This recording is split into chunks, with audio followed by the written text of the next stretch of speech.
my predictions, it's a bit of wishful thinking, but then again a bit of common sense as well. So first one is going to be Gran Turismo 7 because we've seen a couple of links already, and I feel like with the leaks it's kind of inevitable. They've said that they're getting prepared for the next Gran Turismo in PS5, and it's been a while since sport as well, and even though they've been like churning out like cars and things like that, I feel like it's time, and it'd be a perfect way to launch the console with a brand that's been there for like 22 odd years now. So that's one of them. Another one is Final Fantasy VII Remake, so I wouldn't be surprised if they say they're having a port of the remake of Part 1, but there's also going to be a trailer perhaps for Part 2 as well with the dates. I don't think it's going to be next year. I don't think it's going to be the year after. Maybe 2023. We'll see on that. Number 3, Time Splitters 4. I think it's time. This is a hope from me. It's been so long now since Time Splitters 3. It's been 15 years. And THQ got rights last year. They said they've been investigating it. There's been all these rumours about a remaster and whatever. And you know what? I think it's time now for a Time Splitters 4. And it was also a launch title with the PlayStation 2 back in 2000. So what a way to kind of, do a whole circle of life on that, So, Time Splitters 1 on PS2, Time Splitters 4 on the PS5. Why not? Another one, backwards compatibility. I mean, I've been screaming about this from the rooftops of every single rooftop known. And I feel like, if they just hit the ground running with PS1, 2, bit of 3 using PS Now and PS4, then, they're laughing. They don't really need to launch that many titles, to be fair, when they got a whole library, 25 years worth. Why not?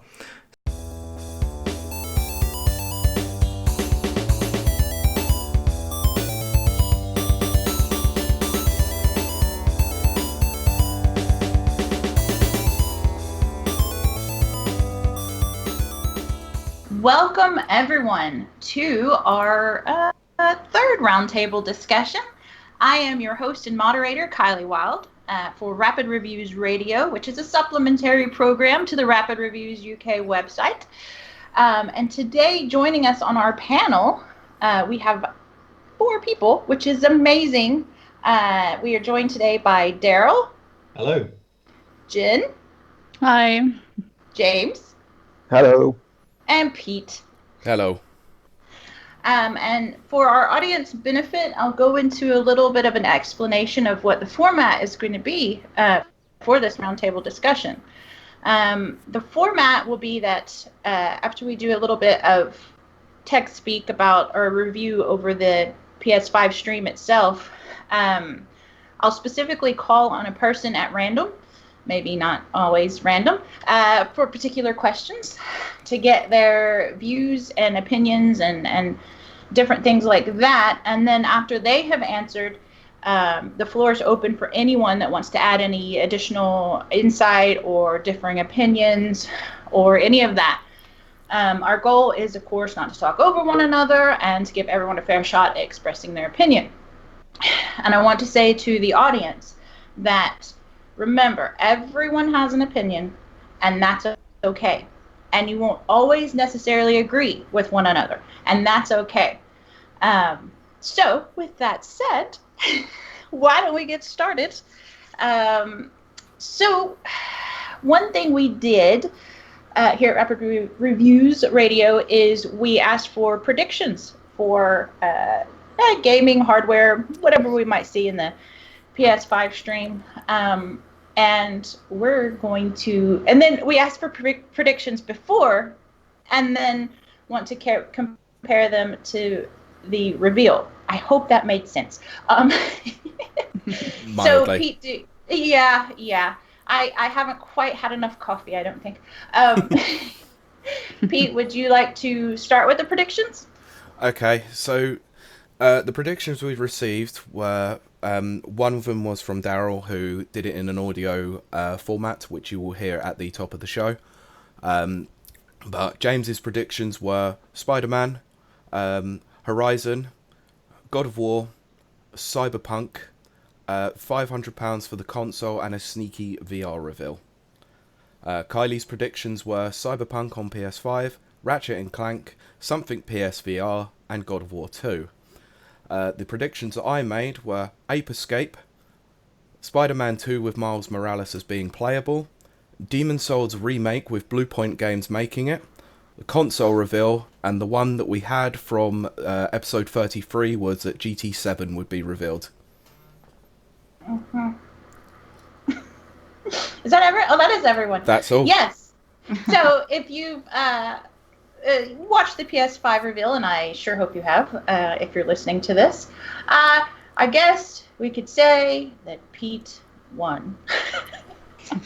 I didn't win. The gamers won. Oh gosh. Oh gosh. Sorry, I'm leaving now. That was the cheese. That was the pure cheese. I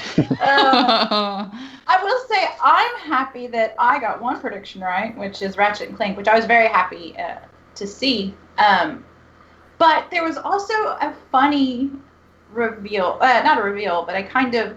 Okay. So Pete and I were... Yeah. Pete and I were watching the stream live. I was watching on the YouTube link as opposed to the Twitch. I watched it on YouTube as well, to be fair. Oh, okay. Mm-hmm. And about 3 or 4 minutes in, I went, Pete, I think these are CGI people. And he was like, oh, do you really? I was like, yeah, there's just something off. There's some real kind of uncanny valley, feel to them. And as a side note, for me, it was the wrinkles in the shirts. They were too smooth, and I don't know, something just wasn't right. Well, apparently, I wasn't the only one that thought this. So there is now out there, and we will put this in the production notes, of course, or in the show notes. There is a conspiracy out there that now says that all of the presenters were CGI'd in because of the COVID-19 lockdown.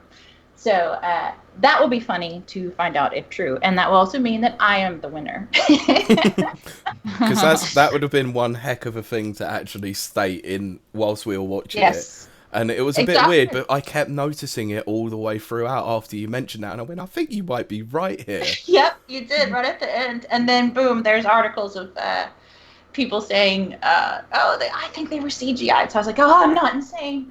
Well, I am, but so are other people. But shall we also talk about the absolute rage moment that was had on that stream within the first couple of minutes? Well, that is what I want to get into now. Okay.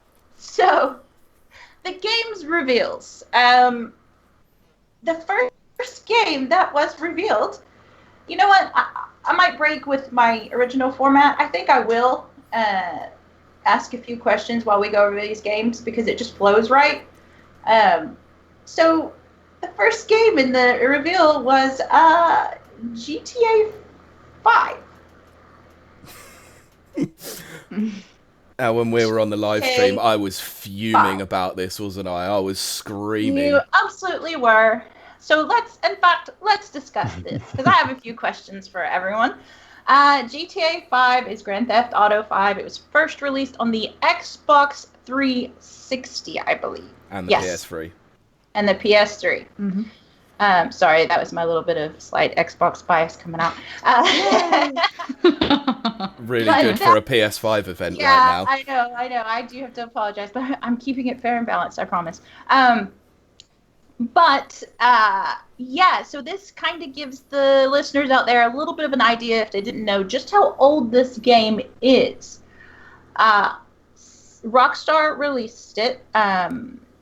Rockstar has since released Red Dead Redemption 2. Outside of that, nothing really.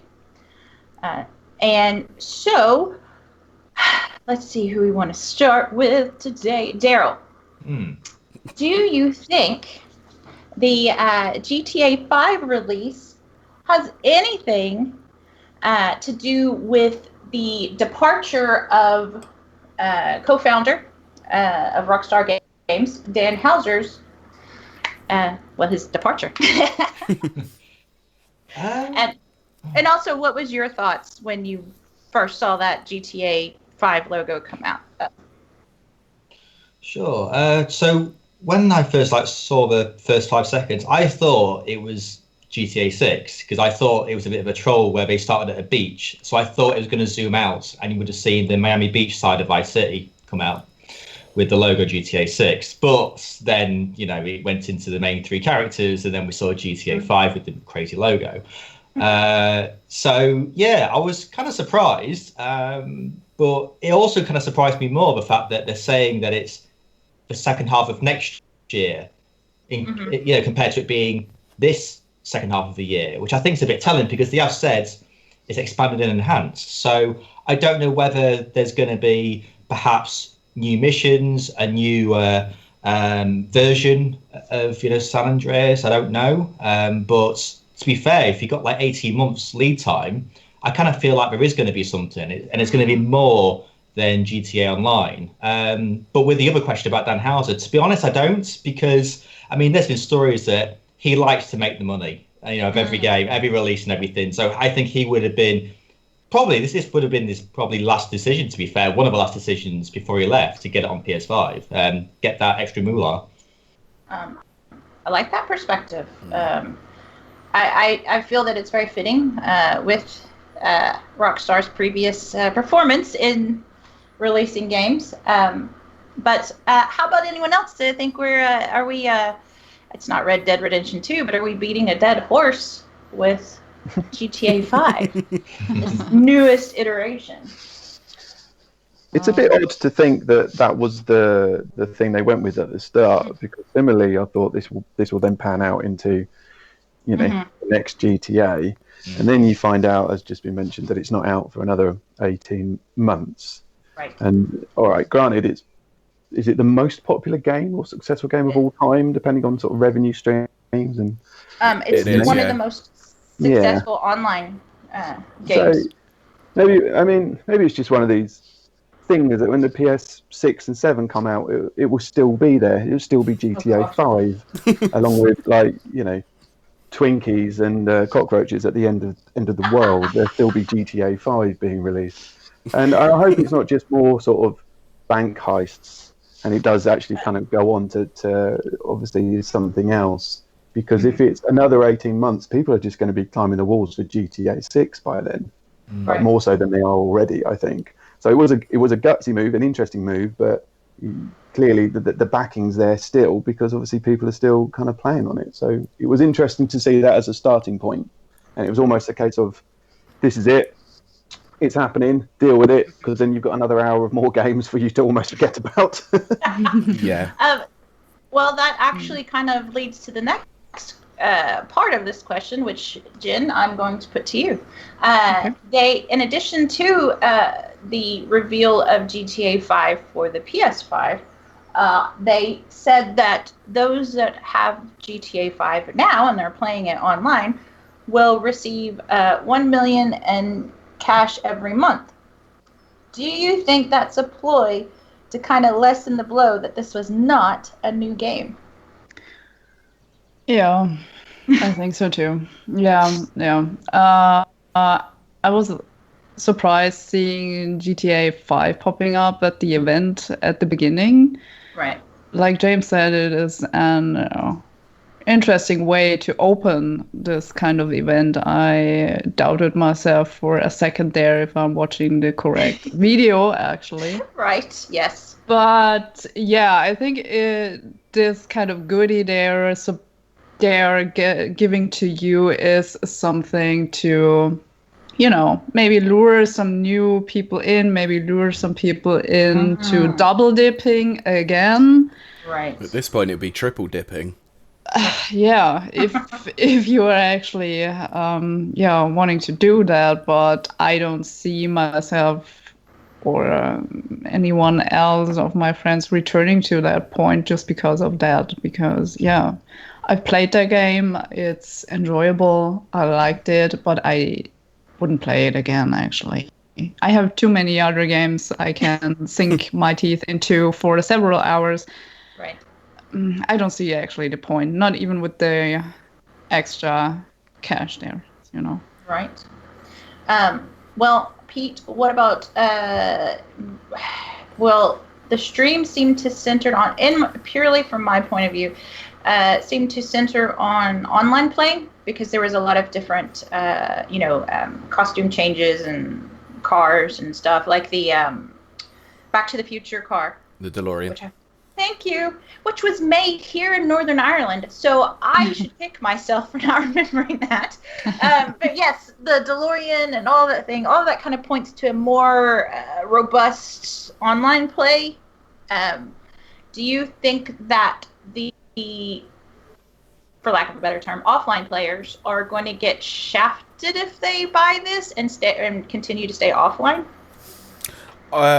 I felt that the PS4 and the Xbox One players did get shafted already with the fact that there was no extra DLC missions or anything like that. But considering that on the reveal they did say enhanced and expanded, I think now might be the time that they do include some DLC stuff, because I noticed actually that there was a particular song that they used that wasn't actually in the original soundtrack at all, which was the Snoop Dogg song. You did. Yeah, I remember that. You did pick that up quite early on. Yeah, so I think there's going to be more, but I'm hesitant to say that it's definitely going to be single-player DLC, but we know that obviously there's going to be a lot of stuff with the online, to the point that I think it is said at the end of the video that GTA Online is going to be free for all players. Yes, that's right. That is the second goodie that they were adding to the pile. Well, because I don't want to beat a dead horse, we will move on to the next game. The next game in the reveal, for some of us, I think a couple of us on the call that did a prediction, Spider-Man, featuring Miles Morales. So, I'll start with James. Because I think you predicted this as well. Yes, and it's important you remember that. Yes. Let's make sure we acknowledge that for everyone. Just put that on the loop. Yeah. Do you think Spider-Man 2, not Spider-Man 2, I'm sorry, that's technically not what it's called. I mean, that's what it is, but it's not called that. Spider-Man Miles Morales. Do you think that's going to bring anything new to the table, or is it just a reskinned game? Well, I had to kind of I was very excited when I saw it, because obviously the first 5-10 seconds, everyone gets excited and they go, "Oh, it's Spider-Man, great game," and then it reveals it to be kind of Miles after that. And I loved the game. I thought it was everything I would want from a kind of a superhero game, particularly Spider-Man, and then Spider-Verse, which for me, hands down, the best superhero film, personally for me. In terms of everything it was bringing and being so refreshing and different.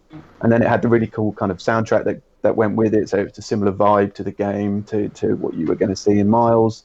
And then, in light of everything else that's going on in the world, we don't really necessarily need to touch upon here, it was nice to see that kind of direction anyway, and to a lesser extent there was also a lot more diversity in all the rest of the games as well, so that was pleasing as an aside. But I think, am I right in thinking that the Miles Morales game is actually an add-on of sorts? It's not a game in its own right, isn't it? That's my understanding, yes. Yeah. So that's good. Obviously, not a huge amount of detail per se. It'll be interesting to see how you kind of lead on to that downloadable content, whether you start off having to play as both characters before going into more depth as Miles. But I think it was a really good start to the conference. Really good, obviously, to have a new direction in a story and a plot that everyone's familiar with, and I hope it can kind of go on to what was already a really good game with the original Spider-Man. So really excited. Absolutely. I do want to make a very brief aside here. James brought up a very important point, which is the diversity. This is probably the most diverse lineup of games that have been released, because in addition to having people of color and other minorities representation, there were 5 female protagonists, one of them being kind of non-binary, but we've not really ever seen that in a lineup before. So we'll talk a little bit more in depth about that later, but I did want to say that I kind of second James here, and that it did appear to be a very diverse lineup. But Pete, I want to ask you about your prediction, which was that it would possibly be co-op. Do you think that they may still incorporate a co-op feature to Spider-Man? After seeing basically Insomniac Games come out and say that this is a standalone product, and it's been likened by certain people as being something like Uncharted Lost Legacy, right? In the fact that it is DLC, but it stands on its own. I don't think there's going to be a co-op aspect in this one. I think they're definitely going to save that for the second game, because I think this is definitely the stepping block to getting players introduced to Miles Morales, so that they obviously can play as Peter Parker and Miles Morales in the game. And apparently there was something at the end of the game where it does set up Miles as well, which I thought was very cool. So I think they're going to save that definitely for the sequel. Anyone else with any thoughts or feels towards Spider-Man reveal? I think I've already just kind of said what needed to be said, really. I think the only thing is the messaging of the game was a shambles, really, since it was announced till the day after, because no one knew really what it was. It was either DLC, expansion, whatever. And I just think that's kind of the only thing that I can really say about it, really. I'm glad that it's a standalone thing, but I'm all for it. I really look forward to playing it. Because I have to get my weekly Bethesda shout out in, I kind of see this as a New Vegas compared to Fallout 3 type of standalone type thing. So I would agree. Yeah. Okay, so following that was a reveal that I was ridiculously excited about, that I cannot believe I ever thought I'd be excited about again. One of the most beautiful reveals. Okay, that was purely my opinion. I just biased this question or this presentation. But Gran Turismo 7 or Turismo 7. So, Daryl, were you surprised to see a Gran Turismo game show up? No, because I predicted it. It's all good. I was glad. Perfection. What did you think of the? I'm just gonna be a little bit of a fangirl here. What did you think of the tracks, the new tracks, the reflections on the cars, all of it? What did you think? Impressed? What do you think? We still got a ways to go.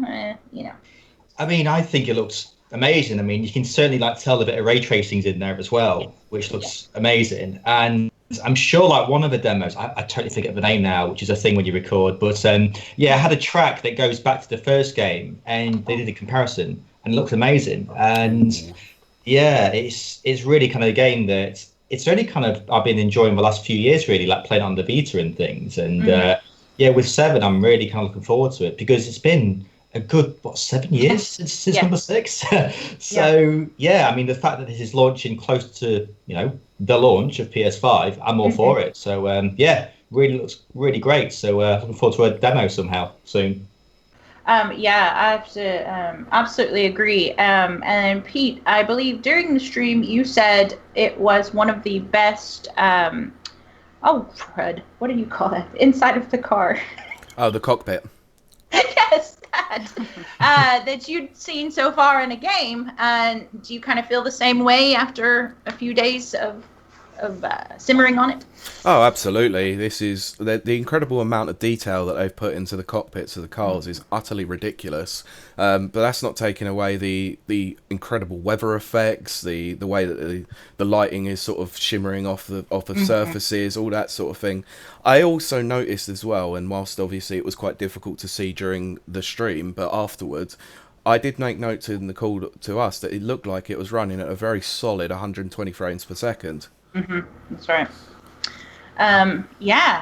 So was anyone else excited to see the cars go fast?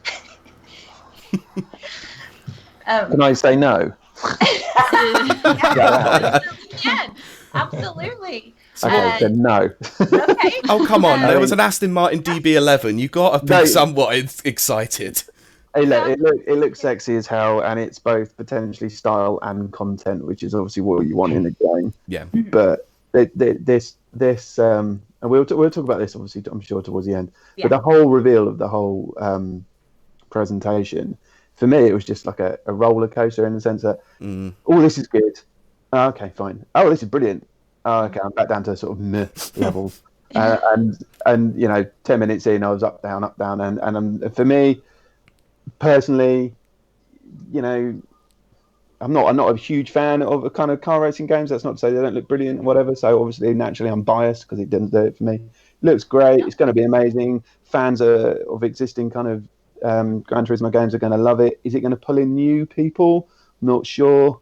But hey, if you love it, you're going to love it because it looks amazing. I'd have to agree with James there, actually. If it's not your sort of bag, then it might not be enough to draw you in, but it's definitely going to be a game that is there for the long-term Gran Turismo fans, for sure.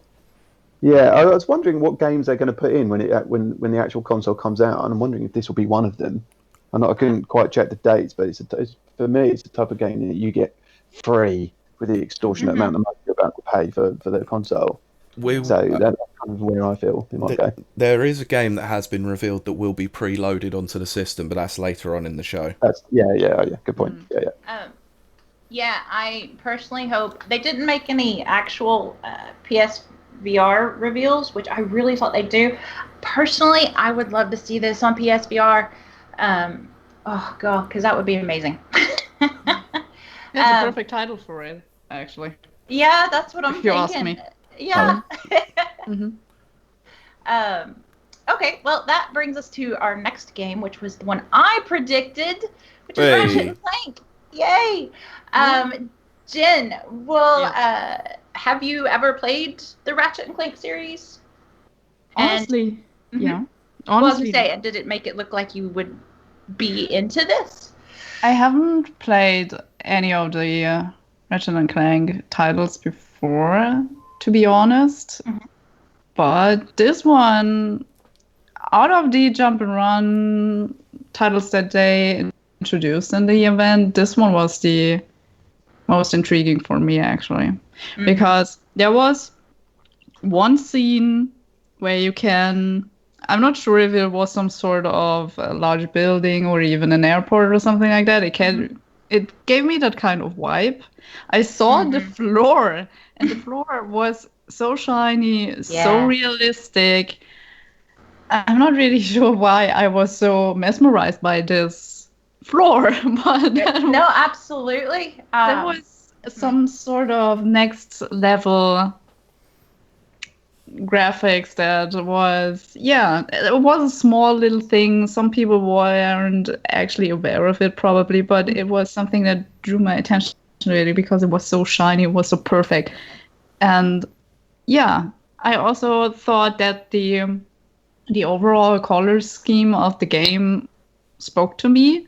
I have a problem with some of the PlayStation games, and I'm not really sure why it is. I often say it's some sort of the color scheme or something like that, because when we think of Nintendo, they're bright colors, very popping, and the PlayStation has some sort of mature, a little bit more dull color scheme to the overall games, if you ask me. At least that's my impression. Everyone sees colors a little bit different. But Ratchet and Clank drew me towards it because it has a nice balance, it looks cool, it looks interesting, and I would love to try it out, actually. And maybe go back to the others. Again, purely biased on my part. It's a very cute, enjoyable series. And I believe that when it first was released, the original, it was good at showing the metal versus fur, because both of the lead co-protagonists, one's metal, one's fur. And then in this, I have to say, Clank it's so shiny. It's the metal, the reflections, which kind of really speaks to the PS5's ability to render such things. I agree. So, Pete, what did you think about Ratchet and Clank's no loading time. Well, when me and you were talking on the call when we were watching this together, I was literally utterly dumbfounded by the immense amount of world skipping that they were doing in that, and I worried about how they were going to do it, but I think based on the fact of what we saw, it may look like some sequences might have been shortened, but it is also possible that they weren't, and it is utilising that SSD in such a way that this sort of thing really is possible on this machine, and I'll be so interested to see if that is true. Which kind of brings me to my next question. Daryl, so one thing that's been touted, it's kind of been rumored, and Sony hasn't denied it, which is faster to no loading times on games. Do you feel that with what we saw, the PS5, as we saw it, is capable of doing a no loading time on heavily rendered games? Yeah, I mean, they had to have a game that demonstrated it in this. Otherwise, it would have felt a bit pointless to have a games event without showing off the SSD feature. So I think with Ratchet and Clank, it was a fantastic example. And the way that they've done it as well, I think is really smart, because it's got that kind of crazy, almost like Doctor Strange portal almost from Marvel, you know, it's really nice. And yeah, I think it's a good example of it. And to be fair, I think it almost kind of makes you think as to how other games that have been announced are going to take advantage, like GT7. I mean, you know, could it go to different tracks like instantaneously in a Grand Prix? Can it go into, you know, like with Spider-Man? I mean, that's going to be a hell of a demo in itself, you know. Yeah, but, absolutely. Yeah, I'm all for it. I think it was at least a good first demonstration anyway. Yeah, and they did discuss in the Wired article a long time ago about how little load time there was going to be on a game like Spider-Man, where it was like 0.8 seconds or something like that for loading, which is utterly incredible. So if this is actually utilising that SSD in such a way, then the instant world skipping is going to be a very interesting thing on Ratchet and Clank. Yeah, absolutely. Well, after Ratchet and Clank, who were in all of their cuteness, and I love them, revealed, there was the next thing, which was Project Athea, which I think I'm saying correctly, because I don't... Oh, I wasn't listening to the audio. I had to read the words on the screen. Closed caption. So hopefully I'm pronouncing that right. Now, James, is this a game or is it a demo on hardware? That's a question and a half, isn't it? Yeah, I'm confused. Yeah, no, I agree actually, because I couldn't quite get my head around that either. I mean, it is absolutely brilliant for showcasing all the potential that it's, you know, the PS5's got, and we talk about the SSD again and all of that kind of components that go with it. If, and it's a huge if and caveat, if what you see is what you get, then you're looking at a potentially groundbreaking game. I'm not entirely sure I understood necessarily the entire narrative to go with it, but I think that's part of the sort of mystery and intrigue that kind of goes with it as well. But I thought that, you know, potentially out of all the games that we'd seen up until this point, that was a real kind of step back and a real kind of wow. And yeah, Ratchet. When I watched the Ratchet and Clank one, actually, I kind of thought, hang on, they must be cutting some sequences up here. It can't be that quick. And I thought, well, maybe it is. And then you kind of cut back or follow it on with Project Athea, and you think that looks amazing. And you've got obviously the company behind it with Square-Enix, Right. And you know that you kind of strap yourself in for some good stuff, I think. And I think the potential there is pretty phenomenal. I have to agree. Pete, same question. Okay. Did you see any actual gamification, or was it more of a hardware demo? What I saw was a teaser trailer, basically, for a game that is being worked on. Obviously, that sort of just screams that by calling it a project, so it's not been fully named. But what this gave vibes to me was actually the Unreal Engine 5 tech demo that came out not too long ago, and it looks identical to that. So maybe this was actually the game that they were showing, but obviously didn't have a name at the time. I kind of got that feeling as well. It was very similar. Sort of similar to the Spider-Man really. In the sense you can leap That's and, true, and yeah. sort of Yeah.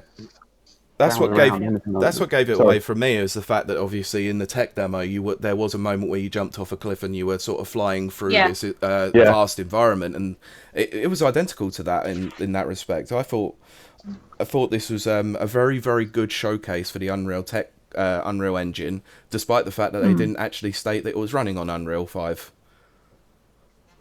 I have to agree. I'm going to be watching that with, I don't know. I want to see where it goes. Because it wasn't very clear to me, but it was beautiful, Yeah. But that brings... No, go ahead, Jen. Yeah. Sorry to interrupt, but No. I gotta say I had the impression of what's going on right now in a lot of trailers here, in a lot of presentation. But the first thing that came to mind after I saw Square-Enix being responsible for this kind of title was Tomb Raider. Oh, cool. Okay. I was just like, okay, are they going to go in that kind of direction with this title, but in, I don't know, in some sort of a desert-ish kind of environment, post-apocalyptic environment? I'm not really sure, but that was the thing that I had going on there. And just like you, Kali, I'm going to watch this game a little bit further. It spiked my interest, but I have to know what's going on to say, I'm going to get this, or nah. Exactly. Style is wonderful, but we need a little bit of substance in there. Great. Yeah. And then, okay, so moving to the next one, Jen, the next game was called Stray. Yeah. I couldn't figure out what was going on. Same. It looked cool. It looked amazing. Yeah. But so, what was your first impressions with Stray? Stray is the highlight of the whole event for me, actually. Whoa. Because Someone didn't see Bug Snacks. yeah, that's the the close second, but no. To be fair, I do love cats, and that was, I'm biased actually, but I do also had some cyberpunk vibes going on there, which I adore massively as well. So I think the first thing that I was thinking was, okay, Stray Cat Simulator, maybe something like this. But you're also having some powers that aren't the quirk of the normal stray cat that you encounter. Right. So just like Project Athea, I have no idea what's going on. It looks gorgeous. It looks interesting, but I have no idea what's going on. So I have to wait for further information. But from the whole atmosphere, from the colors again, from the feeling that it gave me, it was the title that I had the most interest in, actually. Right. Okay. Right. James, any thoughts on Stray? Not something that are possibly repeatable. I kind of agree with what Jen's just said. To be honest, it's kind of all of the wow in the tech with PS5, and I think I've just watched a cat simulator, and I'm gonna go, what? And it was a bit cyberpunky, but without Keanu Reeves. Can we do that? Oh, wow. Edit it out. Wow. I think your pun just killed me. I have that effect. But yeah, I mean, similar to kind of Project Athea, really. It looked great as soon as I can get my head around what it is I've just watched. But I think the cat's got a backpack on. He does. A glowing backpack, so there's sort of mystery and intrigue. But I don't know if that's what I'll be ploughing my bucks into, which is why you can almost guarantee as soon as I've said it, this is going to be a sleeper hit for the PS5. Looks great. Desperate to know more. Yes. Okay, quickly moving on. We're going to another game with a portmanteau of a title called Returnal. Daryl, first impressions on Returnal. I mean, I really kind of liked the intro of it, saying about how it changes every time she dies. Mm-hmm. I kind of really like that gameplay aspect, and I think it's like even going back to the first point that you made about like the diversity of this event. Yeah. I mean, it was really great just kind of seeing this because it wasn't like a young lady either. It looks like a middle-aged lady, which is great. Yes, that's a good point. Actually, did not think of that. Very good point. And yeah, just kind of like how the way it's all kind of like out. It's got like Resident Evil 2 remake like viewpoint, it seems, with a bit of sci-fi, bit of Dead Space maybe kicked in there as well. But yeah, I mean, apparently, like I say, I mean, it changes every time that she dies, so it could like change every time. Like, yeah, just really fun, to be fair. That's one of the games that was a highlight for me. Excellent. Pete, what do you think about the theme that seems to have popped up a couple of times? This death changes thing, go back, kind of like Braid, the old indie game Braid. Do you think that is a reflection on, things that are happening in the news? Like if we could go back and fix it, or is it just a gimmicky mechanic to get people on board? I mean, they've had this idea in films quite a lot over the last few years. You just look at things like the butterfly effect, and the one that I mentioned whilst we were on the call was actually Happy Death Day. This feels very Happy Death Day with middle-aged woman. But the gameplay of it looked like it was kind of Souls-like at that sort of respect, where it was a over-the-shoulder sort of camera and lush environments sort of thing like that. But everything, like Daryl said, would change every time that you die, and it did remind us of a Souls-like game in the fact that obviously every time you die in that, a little part of your soul is sort of gone as well. And I would imagine that's the sort of premise that they're going for with this. But it's like with Project Sophia and with Stray, I need to see more of this because I'm intrigued, but not intrigued enough by the premise just yet. Absolutely. James, Returnal, good name or bad name? Ridiculous name. We said the same thing, didn't we? I agree. Yeah, so I mean that's going to sink or swim pretty quickly, that name. But I like the premise of it, and again, sort of similar Souls kind of vibe to it, or I don't know if it was just because it was a sort of really pleasing female protagonist, but also I thought a bit Alien Isolation, maybe in parts, and good to kind of follow another thing where your sort of gameplay has consequences. And that reminded me a little bit of maybe Dishonored 1 and 2, where when you restart or how you kind of complete certain things, the repercussions you get to see. So I was really intrigued by this, quite excited by the potential of it from a narration perspective, and it's one of the few sort of standouts for me, I think, in terms of where I think it could go, and as I say, the potential for it. So looking forward to finding out more. Excellent. Jen, I will ask you this question because this was the 1, 2, 3, 4, 5th, 6th, 7th game revealed. Yeah. And the first one that I went, oh, that's a female protagonist. Did that stand out to you at all, or did you not even like, oh, I didn't even think of it being female type of thing?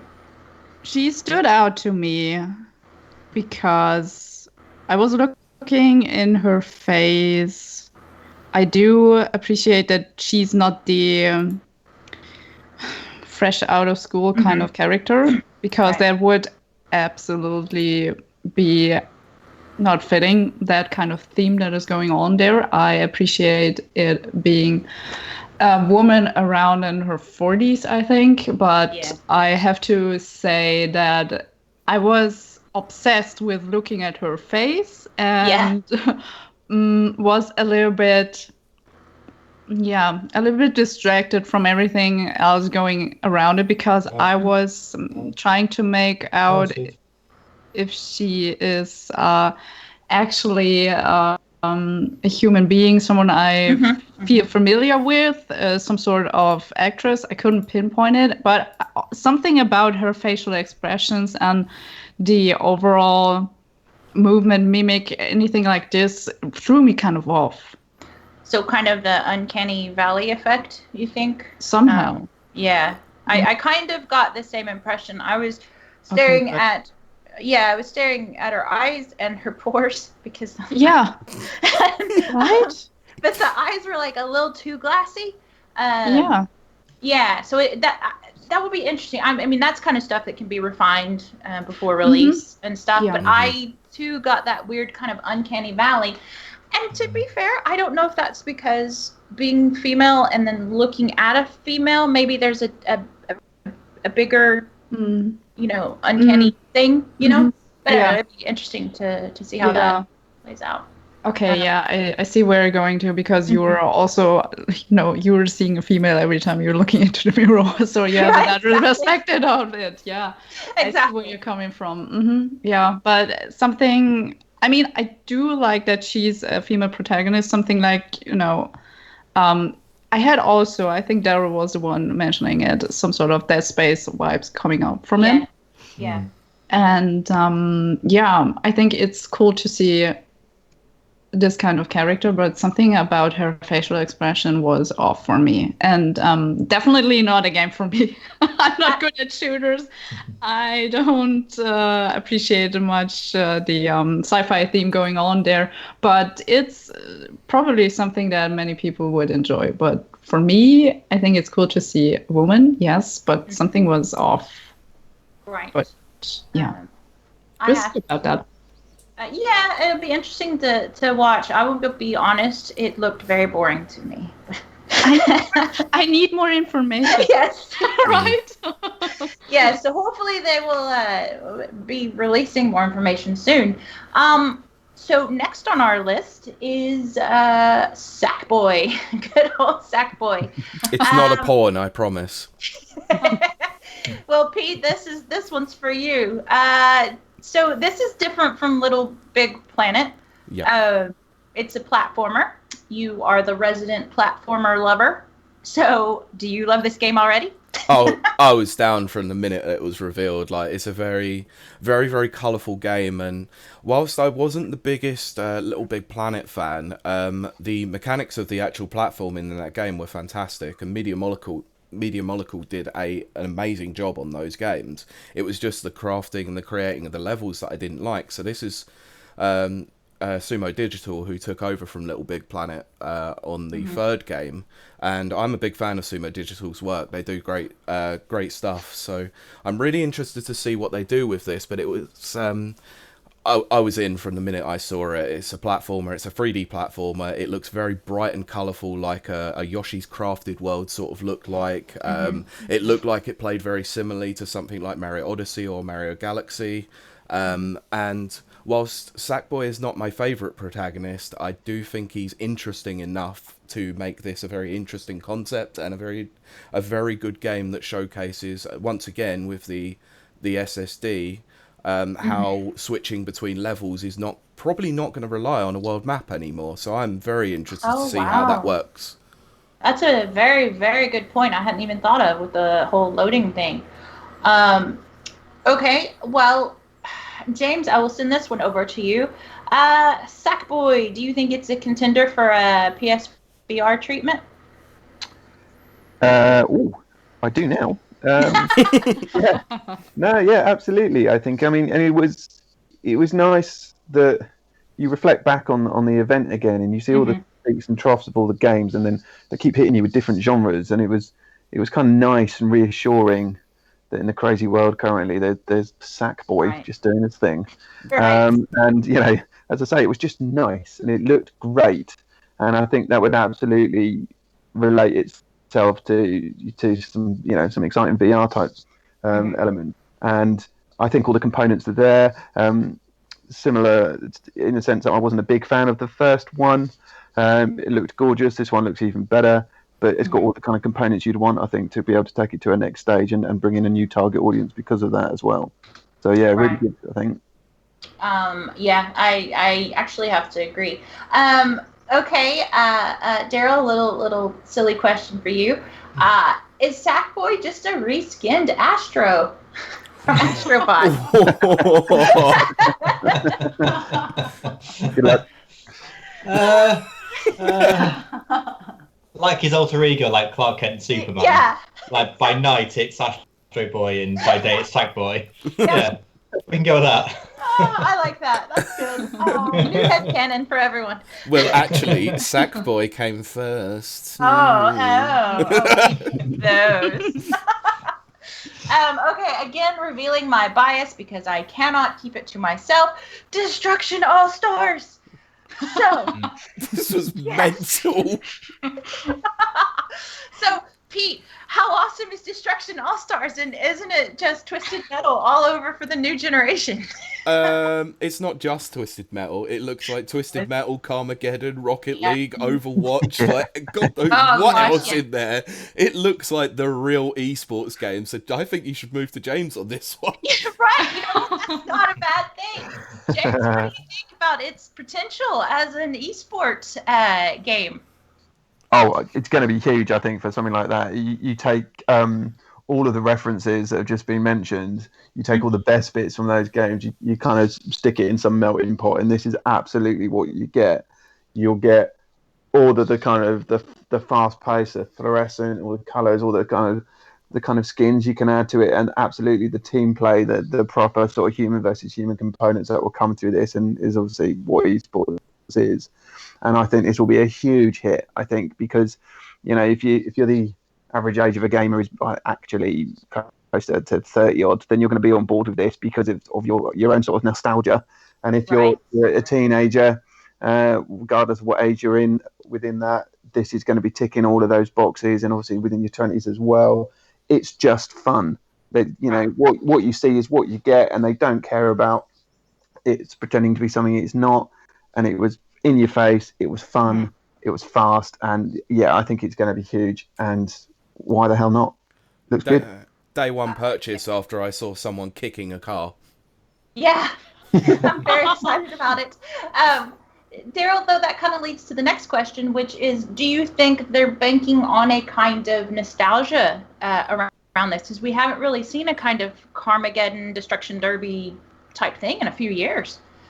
Yeah, I mean, I've been like banging this drum for so long now. Like, it's like 25 years of PlayStation, and it's this year for it. So, you look back to the past launches with Wipeout, Ridge Racer, even Twisted Metal. I mean, you've got everything there, and this seems like a greatest hits package all in one. So, and apparently it's made by a few people who have made like past Wipeout games as well. So I'm all there for it. I mean, it looks fantastic, and it's a game that I'll be buying hopefully when it's at launch with the PS5.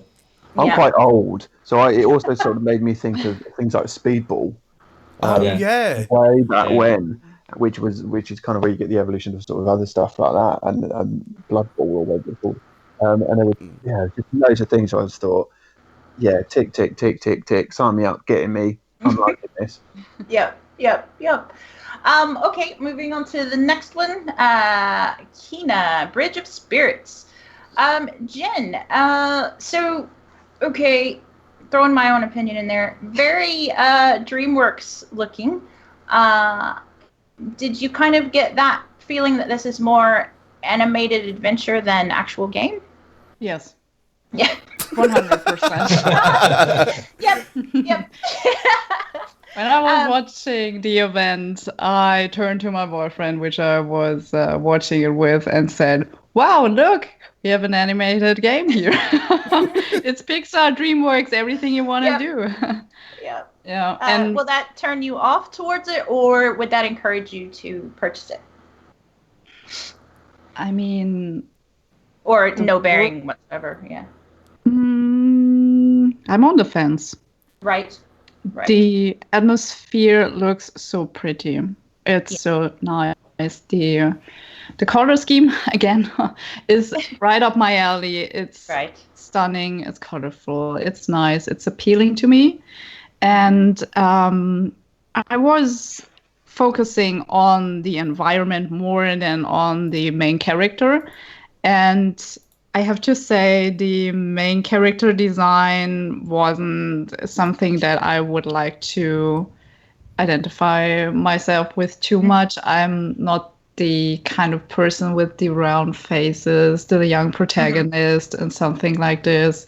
Maybe it's because I'm getting older. I have no idea, but I think it's fitting in the overall theme. The little kind of I'm not really sure what they are. They were just small. Yeah. The black kind of creatures there. They remind me heavily on Ghibli. And yes, yeah. They were actually really cute. I somehow thought that as I saw them running around, oh look, it's a little bit like Pikmin. It's a little bit cute seeing them hopping around you, but I have, as I said before, and probably will say a lot of times during this podcast, I have to see more of this. I have no idea what's going on. It's pretty, but what is it? Yeah, absolutely. I think it's a nice attempt and a nice approach in that kind of direction, but I'm not really sure what I saw here. And if it turns out to be some sort of RPG or even a jump and run, I think it would be a fitting theme for that genre, but I'm not really sure. Or maybe an adventure or something like that. Yeah, it kind of reminded me of an old PlayStation 2 game, I think, which was Dark Cloud. Yeah. Yes. Yeah, it was very reminiscent of that. Mm-hmm. And Pete, I believe you said that you thought that the guys that worked, or the people that worked on it, were possibly animators. I mean, sorry. Yeah. Well, I was listening to this whilst I was on the call with you, because you had voice meter open. You weren't able to actually listen to what was going on. But they did say that they have a predominant understanding of animation in film, so maybe this will be interesting to see the divide between the tech that they use in an animated film over games. So maybe that's something that they're gonna explore quite heavily, and maybe the uncanny valley between animations is gonna start to dwindle a little bit more, which is really unusual. But I like the look of this, but I mirror Jen. I think we need to see more of this, because there's not really enough to give me an idea of what the game actually is. And Jennifer has just so kindly put in Ember Labs into our chat, who is the production company who made this. So sorry. No, that's fine. Thank you. No, I saw it's Ember Lab. I typed labs, but sorry about that. But Ember Lab. Mm-hmm. Yeah, I'm glad you brought it up, because I forgot who actually made this, to be fair. It sounds like me trying to say ambulance. So Daryl, did you have any expectations for this game? Were you intrigued or just meh? I mean, it kind of ticks off that box for parents to buy a kid this game, like when buying a PS5, especially for Christmas as well, because that's when it's going to be announced and released probably. But I mean, to be honest, the game reminded me more of the that Rare game, Cameo. Where you can, absolutely. So it gave me that kind of vibe. So I think it's definitely ticked that box for the under 10 kids. Mm-hmm. But okay. James, what about its viability as an eSports candidate? Stop that right now. We'll send those soot creatures after you. Yeah. Okay, moving to the next one that was revealed, which was something we haven't seen before. I don't know if that's good or bad. I will leave that up to everyone. Goodbye Volcano High, which from what I could tell was the destruction of the dinosaurs, but also they're in high school. So, Jen, I know that you're one for playing things like that boyfriend pigeon game.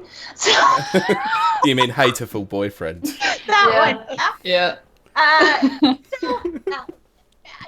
Any initial feelings, thoughts on this game?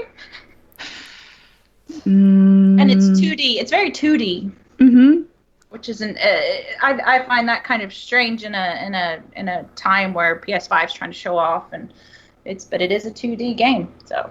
Yeah, I think, in my opinion, that game would be right up my alley. I was watching it. I found the character design a little bit off sometimes. Couldn't really pinpoint where they want to go. Do they want to go a little bit into the anime direction, comic direction? Is it just in a unique kind of style, combining those two? I was a bit overwhelmed overall with the trailer itself. I had, again, no idea what is going on there. Is it going to be something like Oxenfree? Is it going to be something in the direction of a dating sim? Or, is it something... What I thought.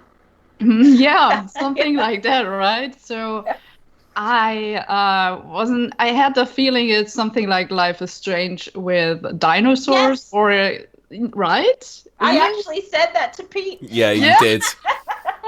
Yep. Okay, cool. So I'm not the only one again. No, I literally said it's like Life is Strange with dinosaurs. Yeah, somehow, isn't it? Something like this. So yeah.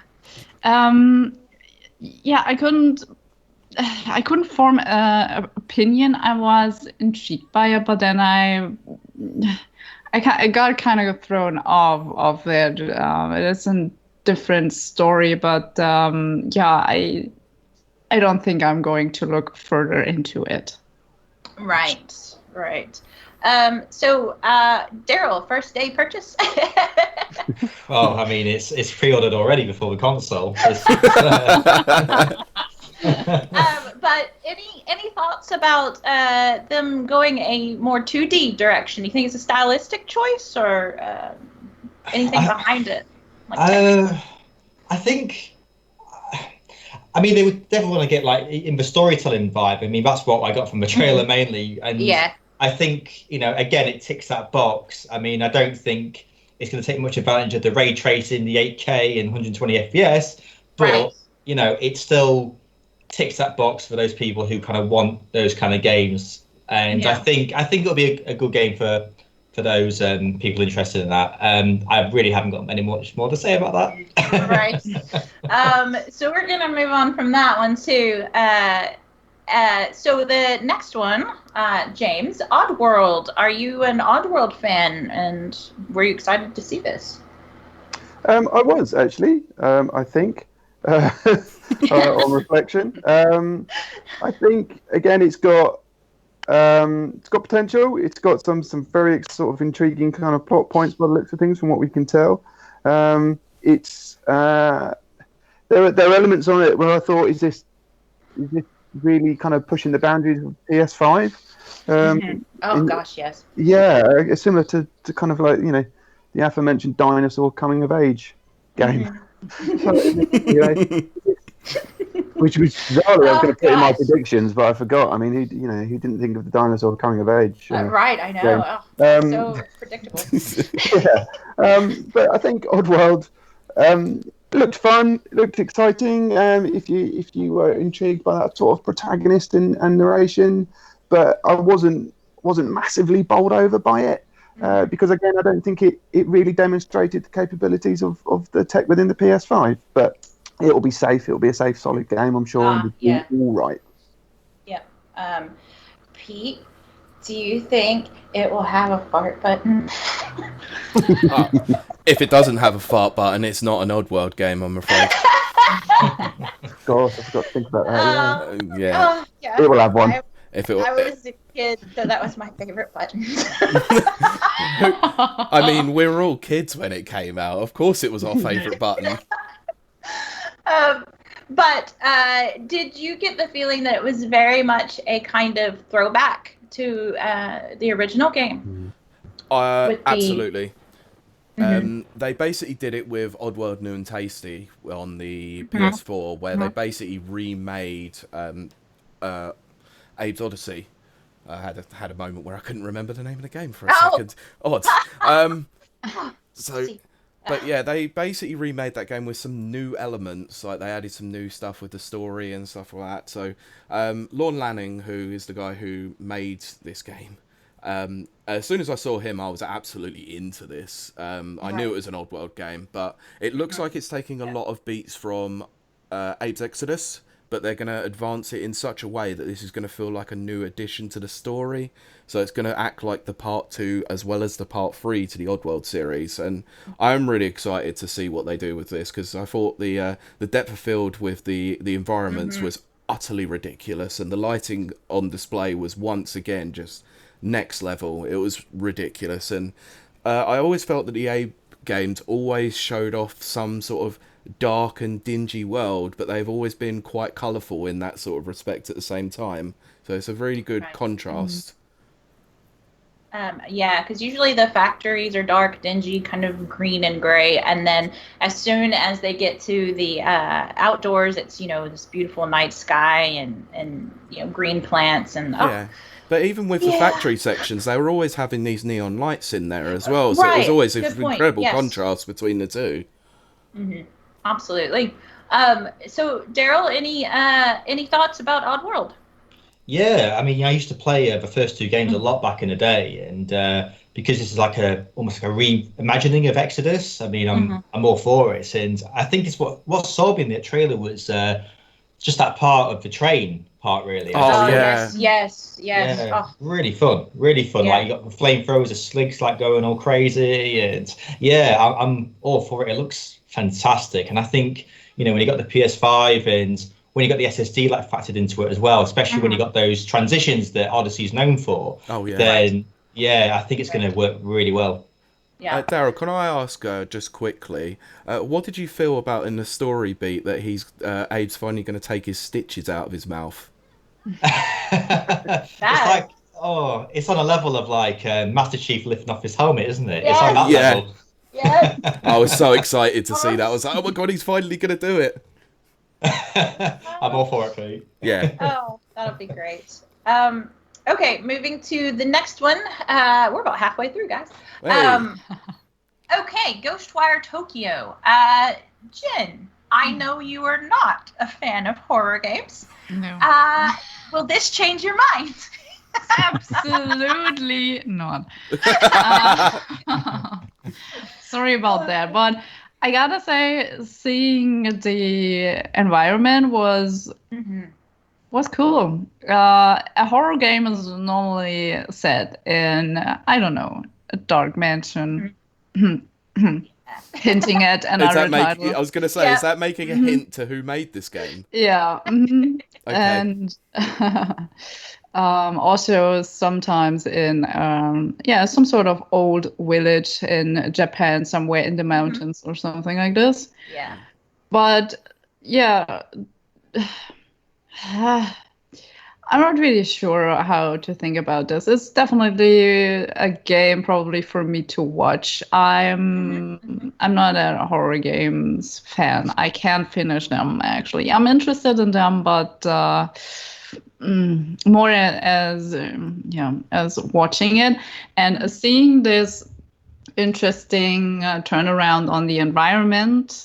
I think this one is going to be more interesting and more intriguing for me to watch, but at the same time, I think so far what we saw in the gameplay and what you can actually do to your enemies, I think they could have made a little bit more, but we really don't know what's going to happen when it will be released in 2021. So there's probably room for improvement. But I think nice approach, nice standout, but definitely nothing for me to play myself. Do we have any horror games fans or thriller game fans in the panel? I'd say I'm one as well. Yeah. So I got some strong Outlast 2 vibes with the switching scenery. Did you pick up any vibes? Is this something that's intrigued you with the horror element? I mean, it gave me like a few like survival horror vibes. I mean, it even had a little bit of Bioshock as well, to be honest. Yes, there was a little bit of Bioshock in there. Yes. Yeah. So I just kind of like the fact that it was another trailer again where it was in game, and it was nice just kind of seeing how that worked with different enemies. And yeah, I'm all for it. I mean, especially when it's from the studio who done Evil Within. So yeah, right. I'm really all for this. Just a shame it's in 2021. Yeah. As soon as Pete told me the makers of the game, and then I was like, oh, the Enemy Within, that's theirs. Yep, okay. I know exactly who this is now. Yeah. And I was like, yeah, okay. That makes perfect sense. Okay, well, I'm going to move us along just so we can get through the list. But of course, always stop me if you have like a really salient point that you want to get out about a game. Okay. The next one is Jet: The Far Shore. Now, this is a very interesting one. Pete, I'm going to throw this one over to you because you also recognize that they were the ones that made Sword and or Sorcery. Oh yeah, Swords and Sorcery EP on iOS. It was made by Super Brothers.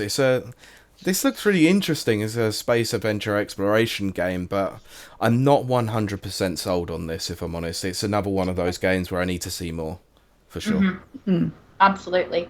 Yeah, so James, did you get any vibes off of this game? Kind of similar to Pete, really, and I think I think I've got my notes sort of written down saying it started slowly and didn't do a lot more than that. So it kind of set the scene as sort of some interesting sort of color palettes being used. Everything was a bit kind of monotone down, and you had a big sort of looming spaceship or what have you. And it sets the premise without really doing anything else. It seemed to be, in many ways, like another teaser trailer to a teaser trailer that was the whole conference. Right. It was one of those games. You know, it's a first world problem that I'm being frustrated at. You know, all the things being chucked at me for free. I know. You know, you kind of go, hang on a minute, rein it in. But yeah, again, interesting premise maybe per se, and again the sort of opening color palettes and stuff was quite nice, and the animation for it. But I just want to know more now. With a couple of months to go, now's the time I want to be finding out a little bit more. I think at this point, got some decisions to make in terms of what we purchase and what we get, and yeah, just kind of seeing where they go with it, really. Yeah, I have to agree. So Daryl, did you like what? How do I phrase this? I got a big time No Man's Sky vibe off of this. Did you share that? Do you have any thoughts about the game itself? Did it even stick out, or? To be honest, I kind of forgot about it until you mentioned it.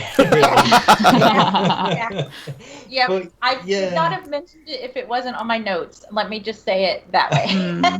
I'd forgotten about it as well. Yeah. Yeah, it just didn't do anything for me. I mean, I find it a little bit strange of what they showed and the releases this year. I kind of feel like it's kind of the trailer that you think it's going to be end of next year. So, yeah, just a little bit of, okay, it's a game. That's good. Yeah. A bit bland, wasn't it? It was a bit bland. That's the word I'm looking for. Yeah. Description. Right. I got the impression when looking at it that it's some sort of Death Stranding, even though I haven't played it before. Some sort. So what's going on? I have no idea. Right. Not many people around. Okay. That's just Death Stranding for you. What the hell is going on? Oh gosh, that's entire game. But we'll save that for our Death Stranding show. So next in the lineup was a game called Godfall. Jin, this is published by Gearbox, which we've talked about a lot on the show. Not developed, but published. Did you... I'm just going to be honest. By this time in the presentation, everything was feeling kind of generic. Did this one stand out to you? No. Okay. No. Yeah. I think I'm not really familiar with it. I'm not going to invest myself a lot into it. I had the feeling that it's something like Dark Souls, Sekiro, The Surge kind of thing, and no. Yeah. No. It's colorful at some point, but no, it didn't spoke to me at all, honestly. Actually, before I send this over to Daryl, do we have any action role-playing enthusiasts on our panel? Okay, I'm going to take that as a no. So, Daryl, would this make you want to play a sort of Blood Souls type game? Absolutely not. No, this is not the game that. To be honest, it's all I was thinking. I was watching this trailer was it's the kind of game that you're going to see in CX or some other pre-owned store for a $5 after a month of release. Yeah, Absolutely. Yes. Yes. That's it. Yeah. Okay. Well, going on from that generic one, Solar Ash, which. That's another one. It's did not stand out to me specifically, but Pete, you recognized it immediately as being Hyper Whatchamadoodle. Yeah, it's made by the people who made Hyper Light Drifter. Yeah, and it's a kind of a spiritual successor, from what I can tell. Yeah, I didn't know much about Hyper Light Drifter, to be fair, so I can't make that much comment on it. I just know that they made it. That's really good, because you literally said that when we were watching it. I was like, oh, right, okay. So, James, any desire for this one, Solar Ash?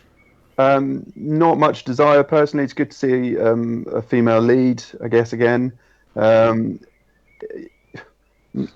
really do it for me. It kind of left me feeling a bit kind of lacking at this point, and I don't know if that's because this was third game in a row now where I was kind of watching it going, yeah, I really need something else now. I really need something to kind of wake me up a bit and kind of hit me. I mean, again, the palettes were great. It's sort of similar, I guess, to a bit of Valorant in terms of sort of style a little bit. Whether that will be enough to kind of engage people. But all in all, not for me. And as I say, a little bit lacking in terms of oomph. Right. That's a fair point, I think. Yeah. And I also have to say that as a person who is affected by movement apparently and get very nauseous, this game does not apply to me. It went upside down at one point, and I was like, okay, no. Yeah, I think you specifically had to look away from the screen at this point when we were on our call, which was quite funny. Yeah, yeah, and God, it's unbelievable. But speaking of games with a little bit of oomph, Daryl, Hitman 3. Surprise? Yes. All right. Yes. Yes. Yes. I think that's a resounding yes from everyone. I will say that it was at this point when Hitman 3 came up that I was like, all right, I'm back on board, because I had kind of got bored in the middle. So yeah, you dipped at this point massively. So when this came up, you were like, ooh, Hitman 3. Yeah. But yeah, Daryl, do you think they're going to take it in a new direction, or same old formula that we all very much know and love? I think it's going to be a bit of both, because they launched this on a PS5 event, so you can just imagine like a massive level like Dubai, going around that city, all the crowds, the parties. Oh, it's going to be great. It's almost got even like a weird Spider-Man vibe as well, with him climbing up a building. So it's going to be insane, and the fact as well that you can play the previous Hitman 1 and 2 levels as well. Yeah, clever, isn't it? So take advantage of that. Yes. I actually didn't know that. That's incredible. Yeah, they've linked it in. It's really clever. It's Unbelievable. Really good at getting people on board with that. It's a clever move. Yeah. So, James, is this on your I'm going to buy it list? Yes, absolutely. Hell yes, with bells on. And again, 100% started to kind of wake up at this point. Right. Back in the room. and it just looked. I mean, what Daryl just said, it looked great. You're working on a foundation and a fan base where you know exactly what you're going to get, but that's not a bad thing. There'll be obviously one or two adjustments taken into account, obviously the console now, but when you found out that you could sort of hark back to game 1 and 2, genius move. I mean, it's one of the actual tagline is "Death awaits 2021." You just think, that's yeah. simple, sweet, not complicated. Does exactly what it says on the tin. Absolutely. And just a bit of everything, visually stunning, and you know that it's also going to have a really good kind of storyline to it. And you want to follow this guy's journey because you've got emotional attachment to him now, I think, and that's great. No, that's absolutely great. I think that's a very good point because I believe it was Hitman 2. I get them all very confused because they're all just Hitman to me. You get to delve a little bit into his backstory and Agent 47's backstory, and this looks like they're really going to flesh it out. So, Jen, have you? What are you thinking? What you looking excited? You excited? Yes. Welcome back, 47. Yes. Awesome.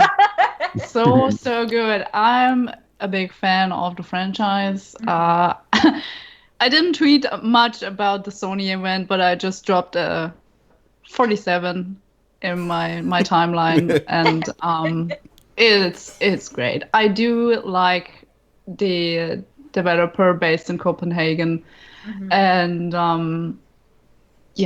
I like the franchise. I do love stealth games. I played a heck out of Tenchu when it was a thing back in the game, and Hitman always helped me get that kind of itch. Yeah. You know, but so I do like what you can do in Hitman, and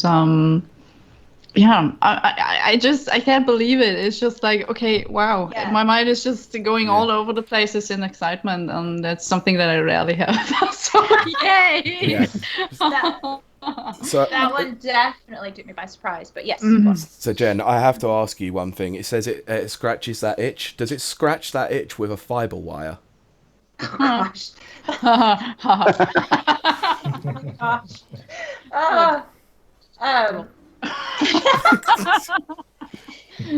I'll tell you though, the developers of Hitman, they've always been ahead of the curve when it comes to like they were able to render just huge crowd scenes, and which I didn't even think was capable even on the PS4.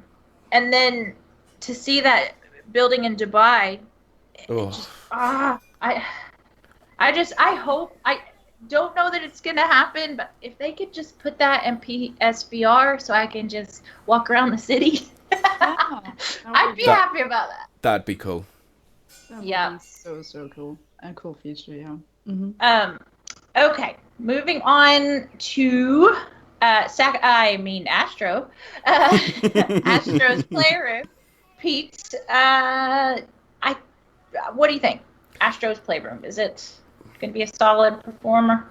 I still can't work out whether or not this is VR only. It's a very, very weird one, but it did come out after the event that actually this is going to be pre-installed on all machines. So even if it's a VR game or not, I'll still play it because it's free. Yeah. The other Astro, Astrobot. One. Anyway, thank you, Astrobot. It's free on the PSVR. I've got it, and I made it about 10 minutes in, and I got really nauseous. But it was awesome. We are going to move on just because I think we're going to probably talk a little bit about this next one, unless anyone has any thoughts on Astro's Playroom before we move on. No. That's a no then. Okay. All right. So, Little Devil Inside. This game has already generated a little bit of controversy, so we're going to talk a little bit about it. We do not have to go in deep, but it's worth talking about. Little Devil Inside was, or is rather, I don't know how to describe it. A platformer? It felt like an open world RPG to me. Yeah, because there wasn't a lot showed. The graphic style was very cool, though I did notice that. But the game itself is already under fire because the quote-unquote baddies of the game have, and I'm going to quote a Kotaku article right now. The enemy designs contained racist stereotypes, including big red lips, dreads, and white loincloths. So they've already come out and they've apologized. They will be changing those games, or those characters in the game. They released an official statement saying racist stereotypes of any kind were absolutely not intended. We were not aware of the stereotypical connotations and wish to apologize to anyone that may have been offended by the character design.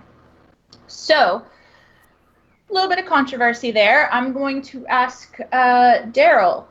So, what we've noticed is a lot of things. Film and TV shows that are being taken down and stuff like that. They're now being released with disclaimers. And it kind of harkens back to the Assassin's Creed disclaimer, which was inspired by historical events and characters. This work of fiction was designed, developed, and produced by a multicultural team of various religious faiths and beliefs. Do you think that we will start to see more and more disclaimers about the sensitivity of race, creed, religion, all of those sorts of things? Or will we see just games kind of tossed into the ether and never heard from again? It's a deep one. I think, first of all, if you've got a disclaimer on a game, then you're already irrelevant. You're already missing the point. It shouldn't be. I feel like that developers should be able to respect what they're trying to, aim for and what they're trying to set as well. I think they have to be respectful of that. And, when you've got a game like Little Devil Inside, having those characters, and when I saw the trailer, I did wince, I have to admit. Right, but, okay. It's like with this game now, it has that connotation of being a racist game. And regardless of how they play it now and apologize, it's irrelevant because people know as that game that was at the PS5 event that had those, kind of people there, And I think it's terrible. I feel like there should be a lot more of, education in some companies like this, awareness and respectfulness. And I just feel like they really should have thought about this before they had a trailer ready for a Sony PS5 event. So, yeah, that's me. Okay. So, Pete, kind of the same question with a little bit of added stuff. Like Borderlands 2 is an example of the kind of native, uncivilized, shield-bearing, baddie. Do you think that... And then also, what we found is... as we've progressed, I know that in American-based games, a lot of times our enemies are Russia, Cold War Russia, or Nazis or North Koreans. Sorry, North Koreans, and sometimes Chinese. Now, as we've gotten older as a society, we've noticed calling a whole entire country an enemy. Not good. No, it's not. There are individual people in there. So do you think we're going to go, are we going to have to go, I say developers, I really mean developers and creators of any kind, are the quote unquote bad guys going to have to become more and more fictionalized because the old stereotype is starting to become problematic? I don't think there's any other way that we can go other than that. I mean, you look at games in years gone by with like Mario, where it's a giant lizard as your enemy, Right. and stuff like that. If we start setting them more into the supernatural, you can start to expand the scope of the enemies. Whereas if you're setting a game in the real world and you're making these representations a little bit problematic, then yes, it's going to cause a lot of disagreement, and like, and rightly so, what Daryl said, it's now got that stigma around it as the quote-unquote racist game, even though they probably weren't intending to do that. If they had taken away certain things with the stereotype, then they could call this a generic tribal colony, and that was it. Whereas what they've done now is they've specifically made it about a race itself, so it's like you look at those very problematic things, like you said, with the dreadlocks and the big lips, then most people are gonna, and let's be honest, there are racist people out there, they will instantly go to it and go, oh yeah, that's what a black person looks like or whatever, and that's a totally wrong view to have, so it's always going to have that stigma around it, and I think as a result of that, this game is destined to flop now, I'm afraid. Kind of basically that leads to my exact next question to Jen. Do you think that they will be able to escape this stigma, or are they done for? Worst possible time to have this, actually. It's going to be hard, and since this is an indie title, this is going to be taking a toll on them. A real hard one, and it's hard to say. I don't think they are able to come around with this, and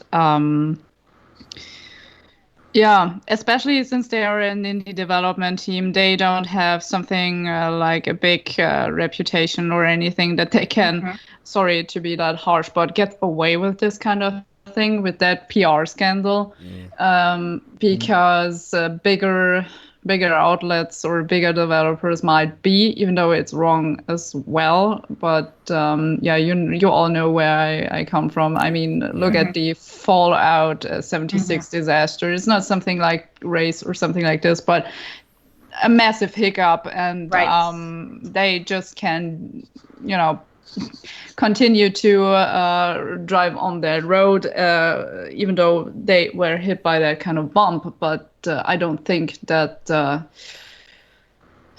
Little Devil Inside will do well, unfortunately, for the indie title. Not because I do want to say, and I have to do a little bit of I'm 100% behind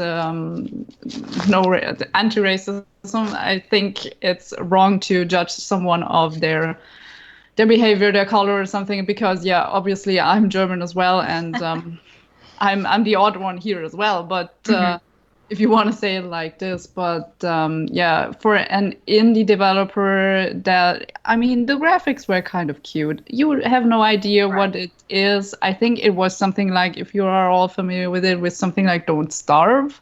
Ah, yes. Yeah. Yes. I had the feeling that they are going to go in that kind of direction, but it's heartbreaking to see an indie title, kind of flash down before it even had a chance to, go out there. Maybe they should have thought this through a little bit more. Right. James, I'm going to put it to you, as one that's in education. Are you surprised at the kind of tone deafness that appears to have happened? Or you think that this was actually completely went over their heads, didn't even think about it, mistake? It does sort of beg a belief it went through so many stages and still got released. I'm not surprised, which is sort of depressing in itself as well. Yeah. It's disappointing on the really obvious level of obviously, and it had a huge amount of potential. I thought this game, if you can take that element out in terms of what it looked like, aesthetics, and sort of the various genres going, and had a bit of adventure and almost point and click stuff going on and whatever you. But all of this is quite sort of rightly forgotten. From a PR perspective, they really need to get in front of this quickly. They need to take the obvious edge, or certain people within the studios, if you will. I'm not saying it's everyone. They need to take the education that comes for it. They need to potentially look at, overhauling any interns or work experience or interviews. They need to potentially look at everything from top to bottom about how they kind of proceed if they are serious about this. But if there's a shining light in the gaming industry with these type of controversies, it's that it's easier to amend and fix in post-production before these things are released than it is in, say, film or Netflix or just moving stuff. Yeah. Right? At the moment, the last week's been, that was bad, get rid. And so the story's been getting rid of as opposed to what it's about and why it's wrong. And obviously, hopefully, now that you've got the opportunity to, as I say, amend and change before the actual game is released, that's going to take an awful lot of work. But fine, it needs to be done, and that's on them for them to get it right. Totally pointless if they're doing it because they've been told to do it and not because they think they should. And I guess time will tell.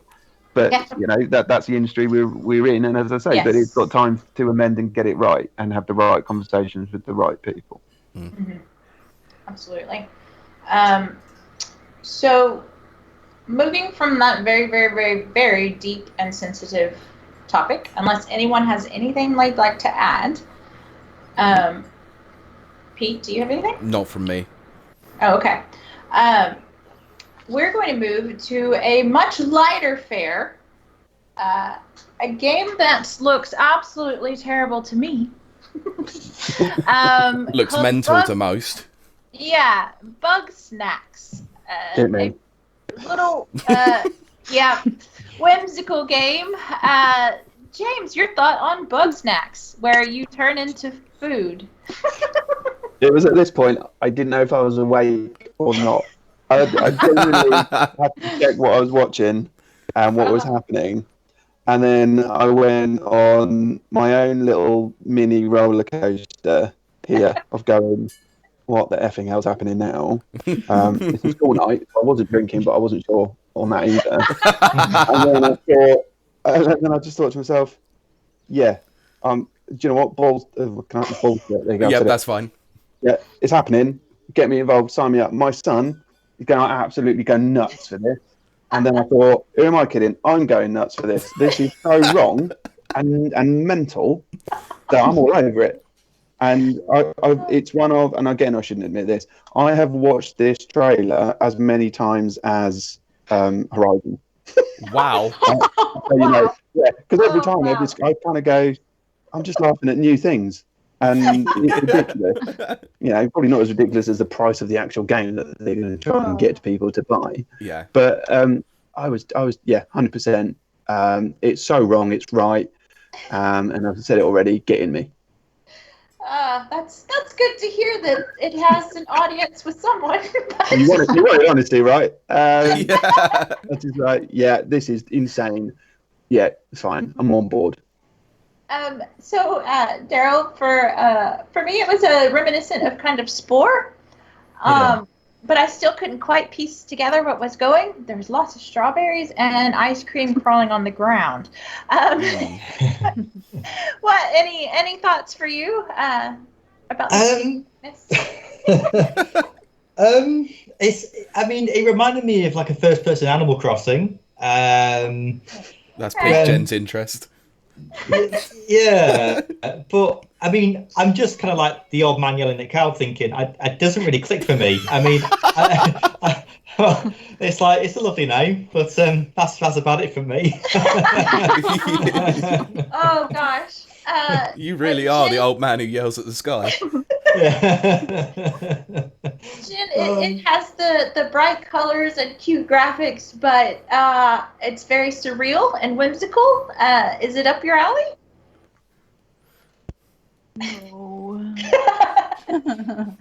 I know it should be something that I might be interested in. And after the show, I learned that Bugsnax is by the same creators of Octodad. If Oh, you are yeah. familiar Yes, with that's that. right. Yes. Which is a bonkers game anyway. So I wasn't really surprised as I was watching the Sony event anymore because Octodad is some sort of weird title to begin with. Yes, it is. So that made a little bit more sense, but still, huh?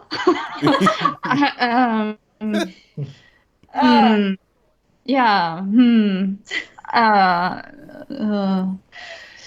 So No. Pete, okay. So Pete, strawberries for arms, effective or useless? Well, I'm going to pin my flag down here. I'm with James. Hashtag Team Bugsnax here, you know. This looks amazing. That's the spirit. The rest of you are dead to me. I will totally admit, Pete in the during the stream was like, I'm on board with this. I think I like this. And I'm like, oh my gosh, he has strawberries for arms. I think I said I'm too autistic for this. You did, yeah. You're just like, this doesn't register with me. This is weird. No, it's too whimsical. It's too far for me. Yeah, But, strawberries for arms. I'm in. The only thing for me was the really weird Australian dingo. Yes. Oh, yeah. I just have I'll just have to maybe I'll catch a let's play of it, but I think it might be just a little bit too out there for me. Okay. But that brings I'll lend you it. I'll lend it to you as well. You can have 2 copies. Yeah, We'll find it. yeah. But we move on to actually another one of Pete's predictions that proved right. Demon Souls. Pete, what did you think when you saw on screen that not only was it Demon Souls, but it was also produced by the dev studio that you called? Yeah, two right predictions here. I mean, it wasn't a big surprise because this one's been touted for a very, very long time. Nobody's really known what Bluepoint have been working on until a couple of documents came out a few weeks ago, which kind of ruined the surprise. But what the incredible thing that's happened as a result of this is actually that big Demon Souls fans have gone back and recut the trailer basically next to the original Demon Souls, which is incredible seeing how much detail that they have put into this game. And I didn't get the impression from it how much they're going to change the game, because if most Demon Souls fans or Dark Souls fans don't know how different Demon Souls really is, because it is a level by level system rather than an open world. So are they going to change that level by level aspect to be more Souls-like, or are they going to stick with that original formula? I don't know, because the trailer just did not show that at all. Daryl, that actually is a good question for you. If they stick with the level to level, would that be a bit dated in today's open world types of games? No, I don't, because I feel like there's enough of open world games really in every genre now. Yes. So I think just to have something with levels that you can just like take step by step procedurally, I think you'd have a good time with. And I think a remake like this is a great way of kind of introducing people and showing people that there is a different way of playing a game than open world. Yeah, that's actually a very good point. Okay, Daryl, quick question then. If they do make it a level by level, do you think every level is going to be nearly as fleshed out as a Dark Souls like in the world?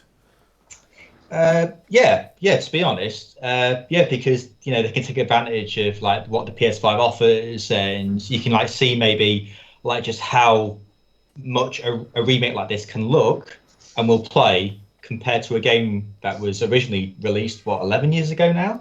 So I think I think there's a lot of difference that you can take, and I think you can take a lot of advantage into what the PS5 is going to offer. So definitely. Okay. Before we move on, anybody else interested in this game? This very Bloodborne Dark Souls-y game?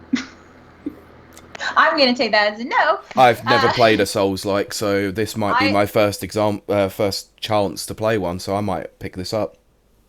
I'm the same. This is where I start to wade in, I think. Right. So will it then? So then it kind of makes you, James, interested in possibly trying out a Blood Souls type game. Yeah, purely because I know that I would just I would have been far too frustrated with it. Yeah. But this is a new console. Let's be new at this. Open mind. Yes. Buy a few controllers ready for when they're launched out the window. Yeah, I mean, it looks great, doesn't it? And I'm gonna look at the side-by-side comparison of the trailer. Now that Pete's pointed that out, because I'm sure that's going to be mind-blowing as well. So looking forward to it. It was utterly crazy seeing that all side by side. Like, I'll see if I can find the trailer and put it into the link for everyone to have a look at. I was gonna say we should put that in the show notes for sure. Great, and it's probably one of those games that if I'm rubbish at it, I actually oddly enjoy watching people play more than my own frustrations with it. So again, I think it's going to look great, and there's going to be wonderful stuff to watch unfold, I think. Yeah. Agreed. Yeah. Okay, moving on to a game that I'm going to try not to show my bias to, but I still cannot believe this. I posted about it on Twitter as it happened. We were watching this, Pete and I, and the colors were perfect. I loved it. It turned out to be an FPS. It had some kind of weird BioShock, but Fallout feels to it, and I got very hyped, and I went, this is a Kylie game. And then right as it faded out and the logo came up, it was Bethesda Softworks. So continuing my streak as being Bethesda's unwilling and quite repentant fangirl, I am looking very much forward to Deathloop. Jen, did you have any vibes on this game? It is an FPS, so.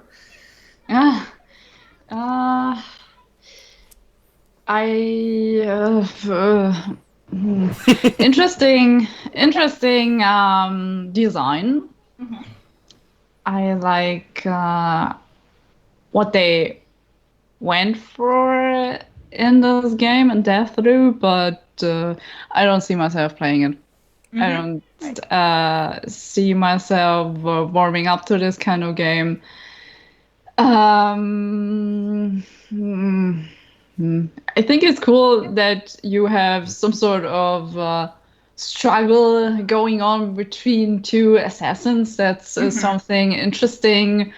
The environments are obviously really stunning looking, but other than that,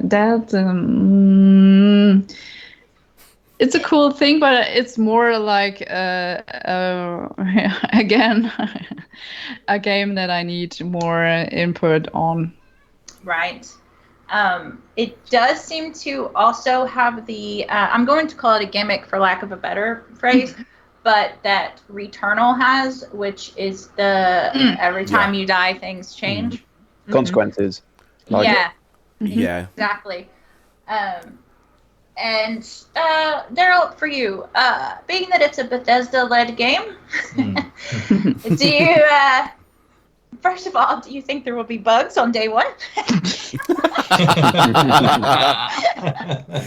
The enemy kinds, the coding kinds. Which one are we going here? All of the above. They're not bugs, they're features. Nicely put. Yeah. I remember my first playthrough, my very day one playthrough of Skyrim, and my horse decided to be halfway in the road and halfway above it. So I suspect we will probably see our classic Bethesda bugs in it on day one. But it's seriously, in seriousness, Daryl, do you think Bethesda can pull this off after the terrible mess they've made the last, I'd say, 2 years? Yeah, I mean, like they announced this like last year, and I think anyone can learn from a mistake, and I think this is kind of the one that they can do, really, because it looks like such a fun game. I mean, you said yourself, like, it reminds me of like Returnal as well. It's that consequential decisions, and it even kind of like almost gave me Time Splitters vibes. It's a prediction of mine as well. Yes. So it was really, it looked really fun, and that grappling hook that you could use as well, really nice touch. So I think it will. I think it'll be fine. I think it'll be a game that they'll be proud of, and people will be, pleased to play when it releases like this year. I'm all for it. Yeah, that makes me happy. But James, I'll ask you. So shooty bang bang, good? Shooty bang bang, very good.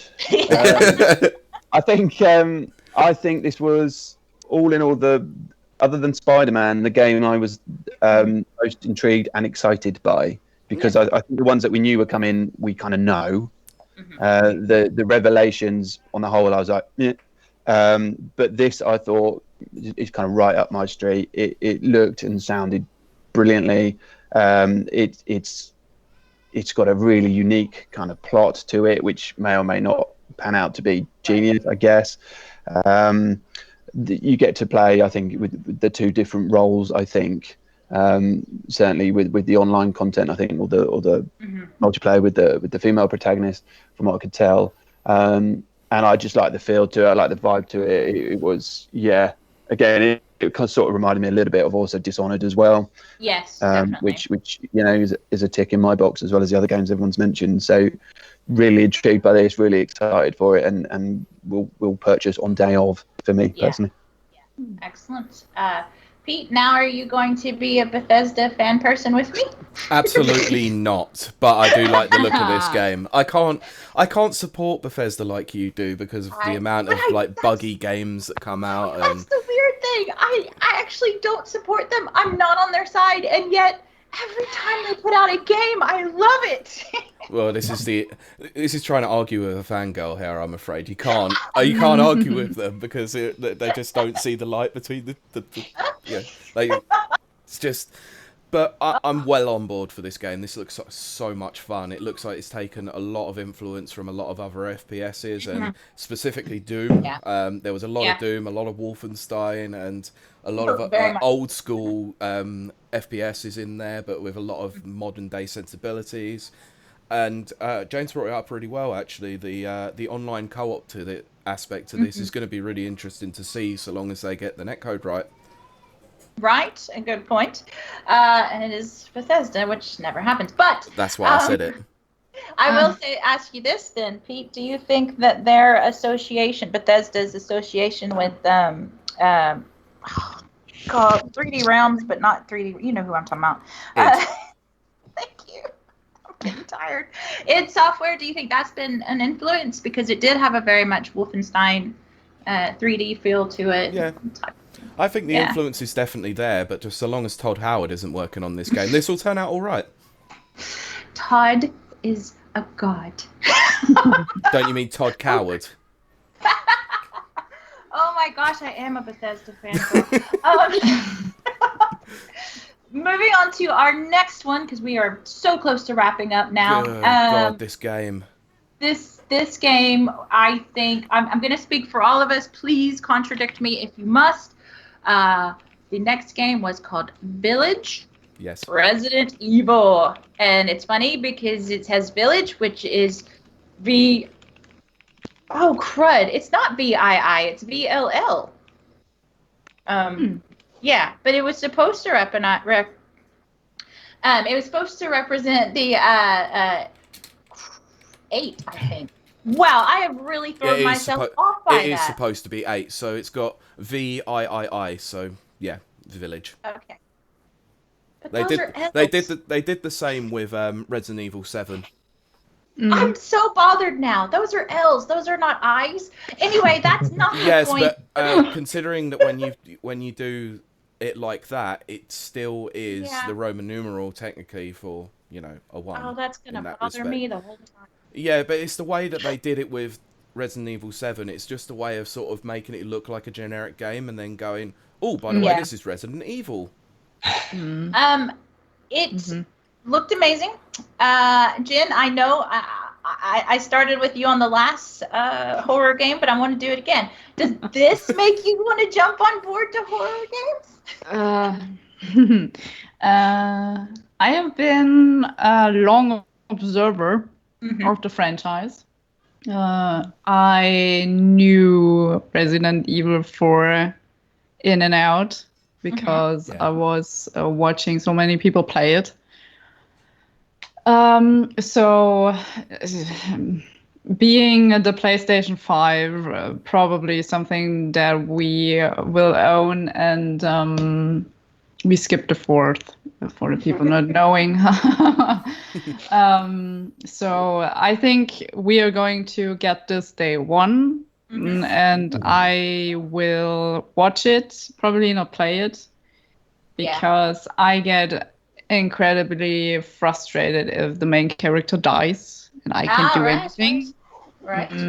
I can't do anything about this. So horror games are often something that irks me a little bit, on the wrong side, and I'm terribly afraid. I'm panicking when there's a zombie or an enemy coming around, and I can't think straight. See, I envy that because I have yet to find a game that has frightened me. But one day I will. I'd like to switch, to be honest.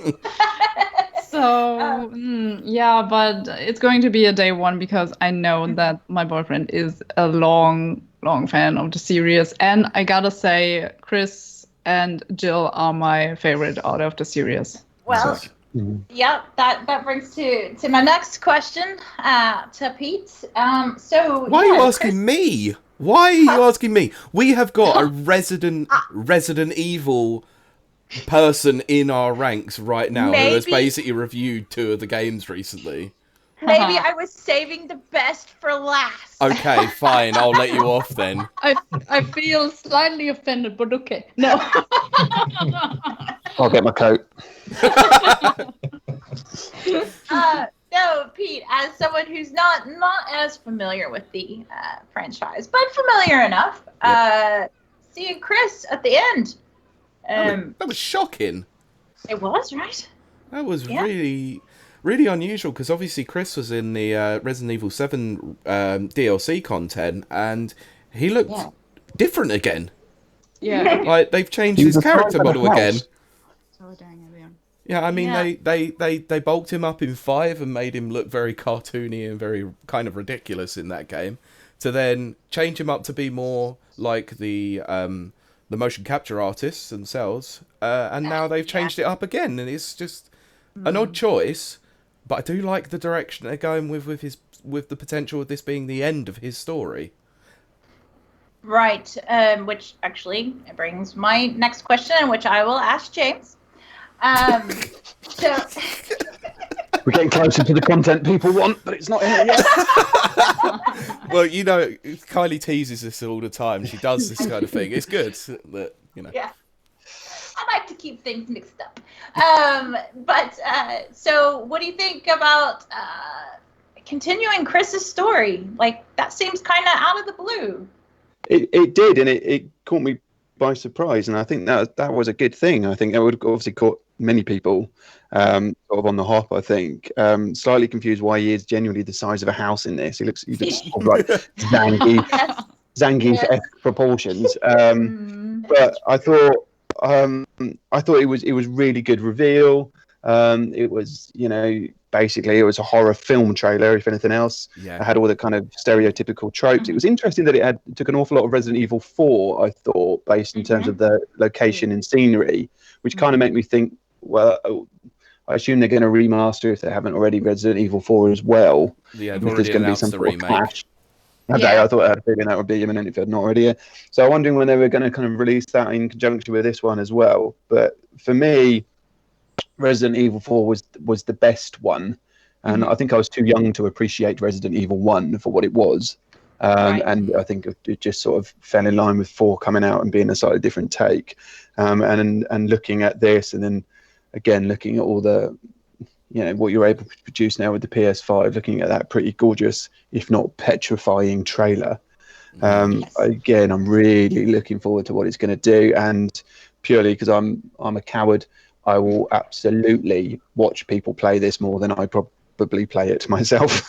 Knowing full well I can pause it at any point and walk out. So yeah, really true. Really, I thought they was, you're getting now to the, obviously with 20 minutes to go of the conference or the reveal now that things are all starting to align themselves, and I thought this was just another kind of tick in the box of what people wanted and a nice surprise. Absolutely. Just as a quick side note, I think that overall Capcom did mix the character design up quite much in the series with Leon, and also how they remodeled Jill quite some time. So there wasn't a real surprise somehow to see Chris seeing how he is, in my opinion. But I'm a little bit, that's throwing me a little bit off what Capcom pulls out there quite often, quite up, changing them quite frequently. Not a fan. Which, Daryl, that kind of goes into my next question. It's so funny how you all flow perfectly together. Do you feel like this is a throwback to the older Resident Evil games, whereas 7 went in a different direction? For me personally, I had a kind of weak ending, but again, that's pure personal thing. But this, do you get the feeling that they're trying to go back since the remakes and stuff have been released? I mean, we've had like 2 years now of 2 remakes now. Yes. And we've got back to what the story was. So it's almost kind of like anyone who's kind of missed the first 3 games originally have now been filled in as to what the story was. So they can now relate back to this 8th game coming. Now, with 7, I mean, it was almost like a soft reboot in a sense because, there wasn't any of those, classic zombie things or stars or anything. But the trailer brought 2 things, which was the Umbrella emblem and Chris Redfield. I'm glad you mentioned that because I noticed that straight away. And you were, Kylie was literally on the call going, what game is this? Is this like Silent Hill? Is this Resident Evil? And I went, I see the Umbrella thing. It's Resident Evil. He called it. And I think it's telling the fact that you've got Chris Redfield as a secondary character. You don't play as him. And I feel like it's almost like he's the Han Solo of the group. Like it's going to be his Force Awakens where he might die. I don't want that. No. JJ, what did you do? Gosh. So I think that's going to happen, but I feel like it's also going to lead into the Resident Evil 4 remake, which will probably be 2021 or 2, because, I think we've got a few hints, and we had a shot of a mansion-esque Spencer mansion, so I feel like the lore's coming back now into this game, and I feel like we're going to see some other things return back as well.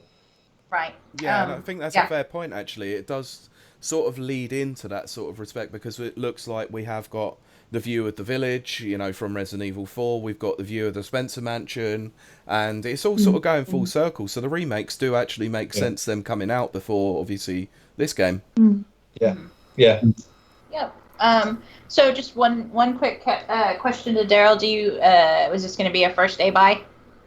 Yeah, I mean, this is a game that I've been kind of following because there's a few rumors about this game, and they got it all bang on, which I was really amazed by. So, I mean, I'm really going to be buying that because I'm still going through Resident Evil 2 remake in Claire's scenario, and it's such a fun game. The third one, not so much, as my review says. But I'm really all in on this because I love the first-person aspect of 7 and the VR bit, and with 8, I feel like it's going to go one step ahead. So yeah, definitely a day one purchase. Excellent.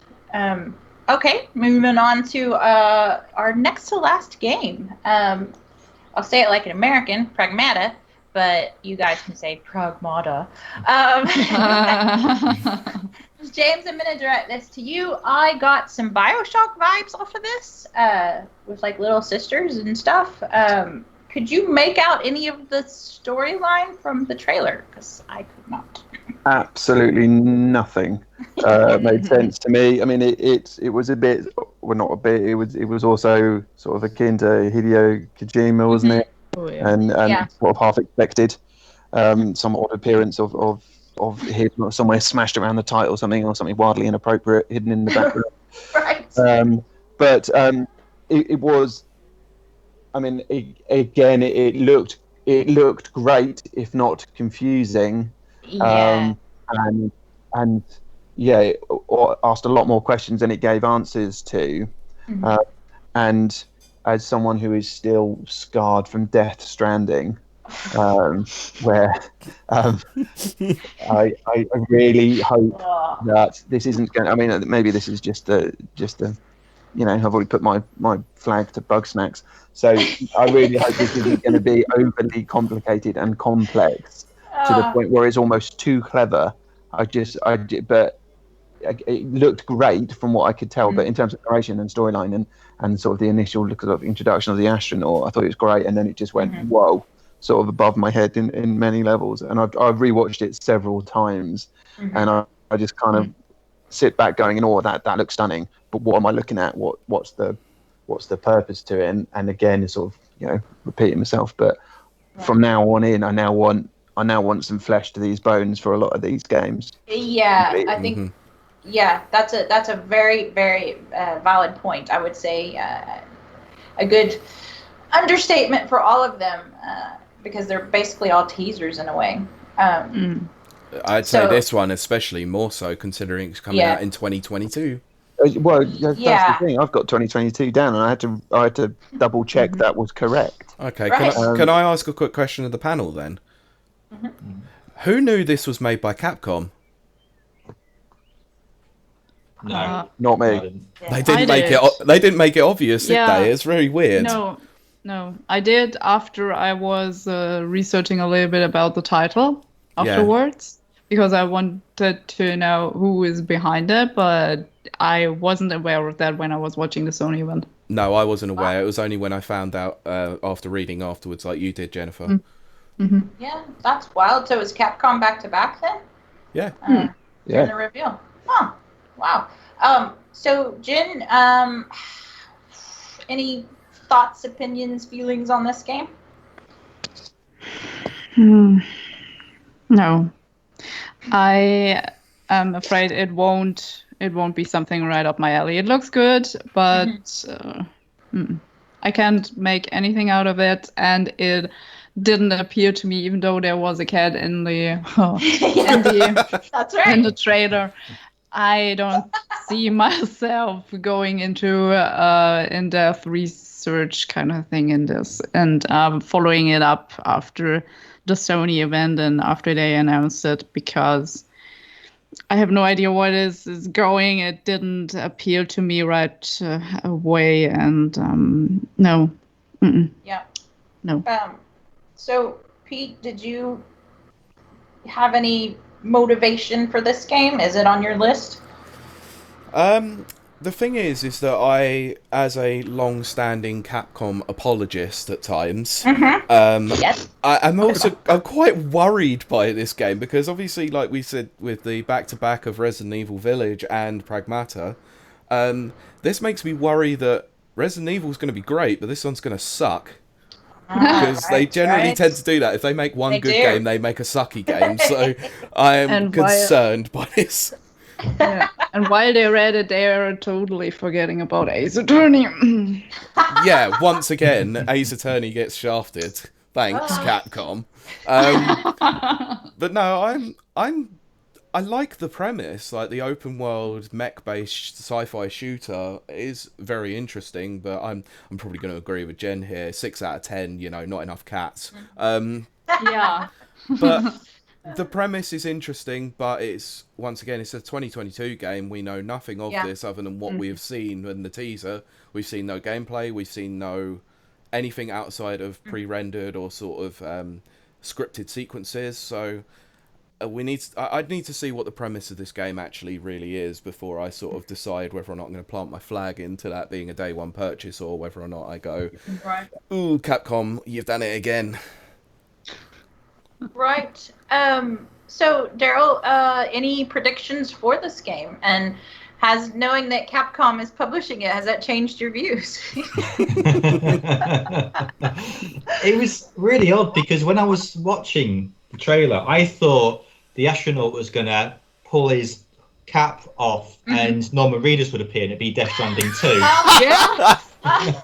Somehow. Oh, how funny would that have been? That would have made people rage. But yeah, it So felt kind of like aligned that. with James on that one. So. Yeah. So it's just, so after that, I was like, oh, okay.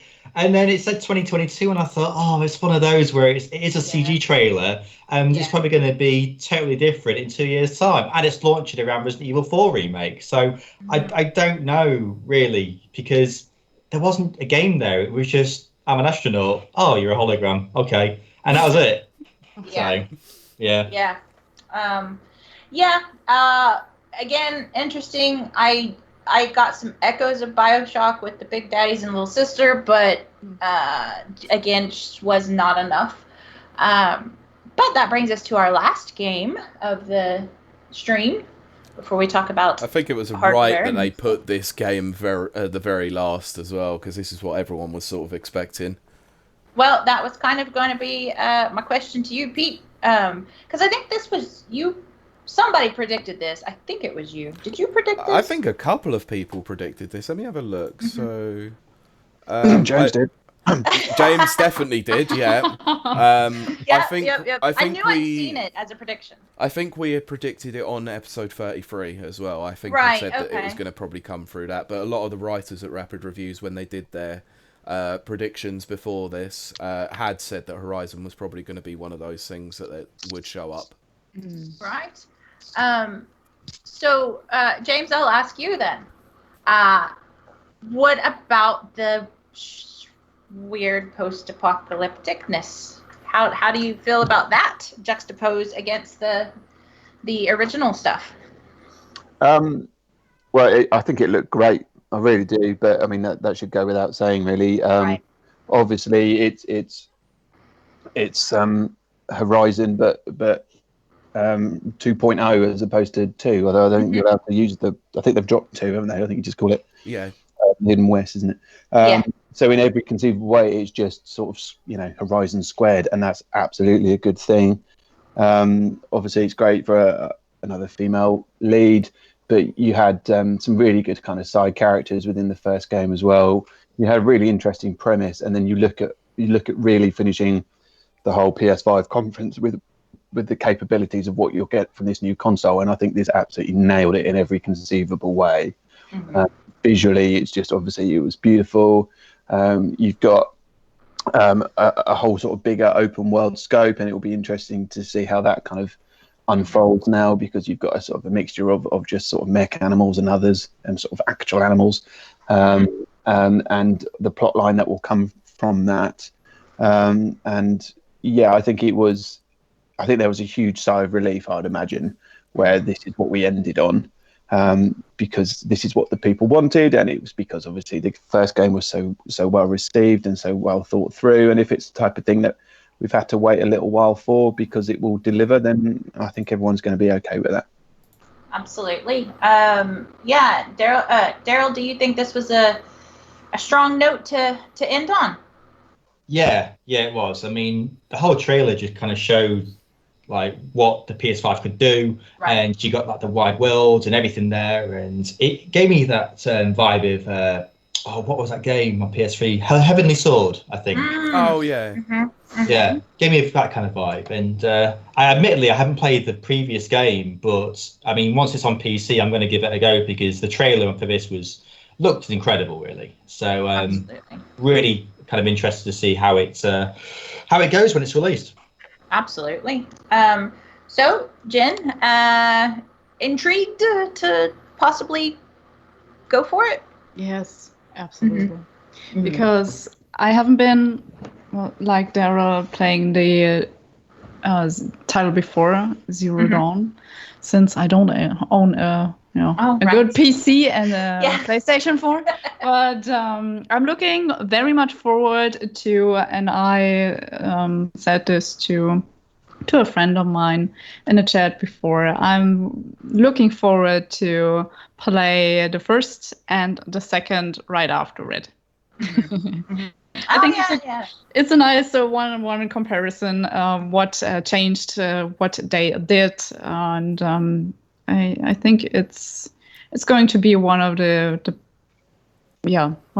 best titles that's coming out that year. Then I definitely think that Sony knows that that's going to be their stronger title, and that's why they ended on it. But yeah, it would be either Horizon or God of War, and I wouldn't say that they would have put both of the games if they would be ready in one of the in the same presentation. Actually, I think they would wait to slam the God of War card on the table and then later kind of point, because they had either Horizon or just to pick from.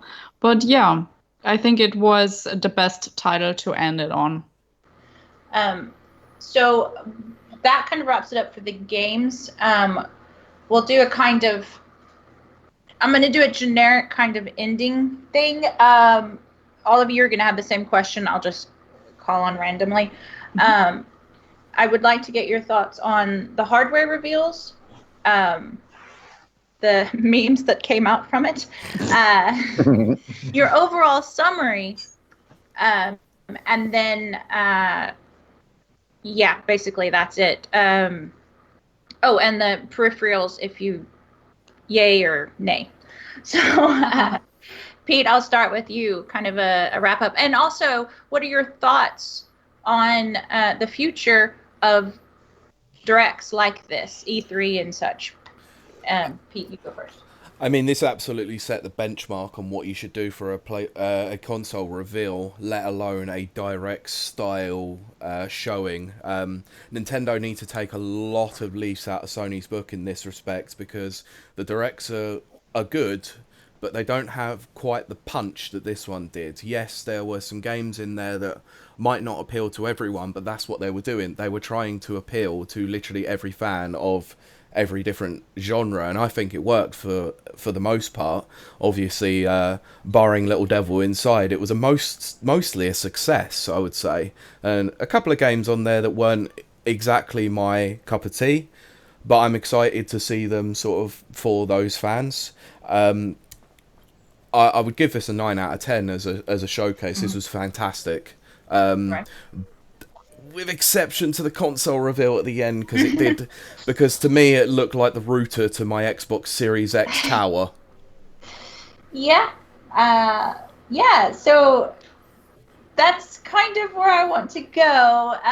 The peripherals and the hardware reveal. What would you rate that? The console 6 out of 10. Everything else probably an 8, because I like the idea that the headphones are now 3D audio, unlike what the 2.0 stereo headphones were like on the PS4.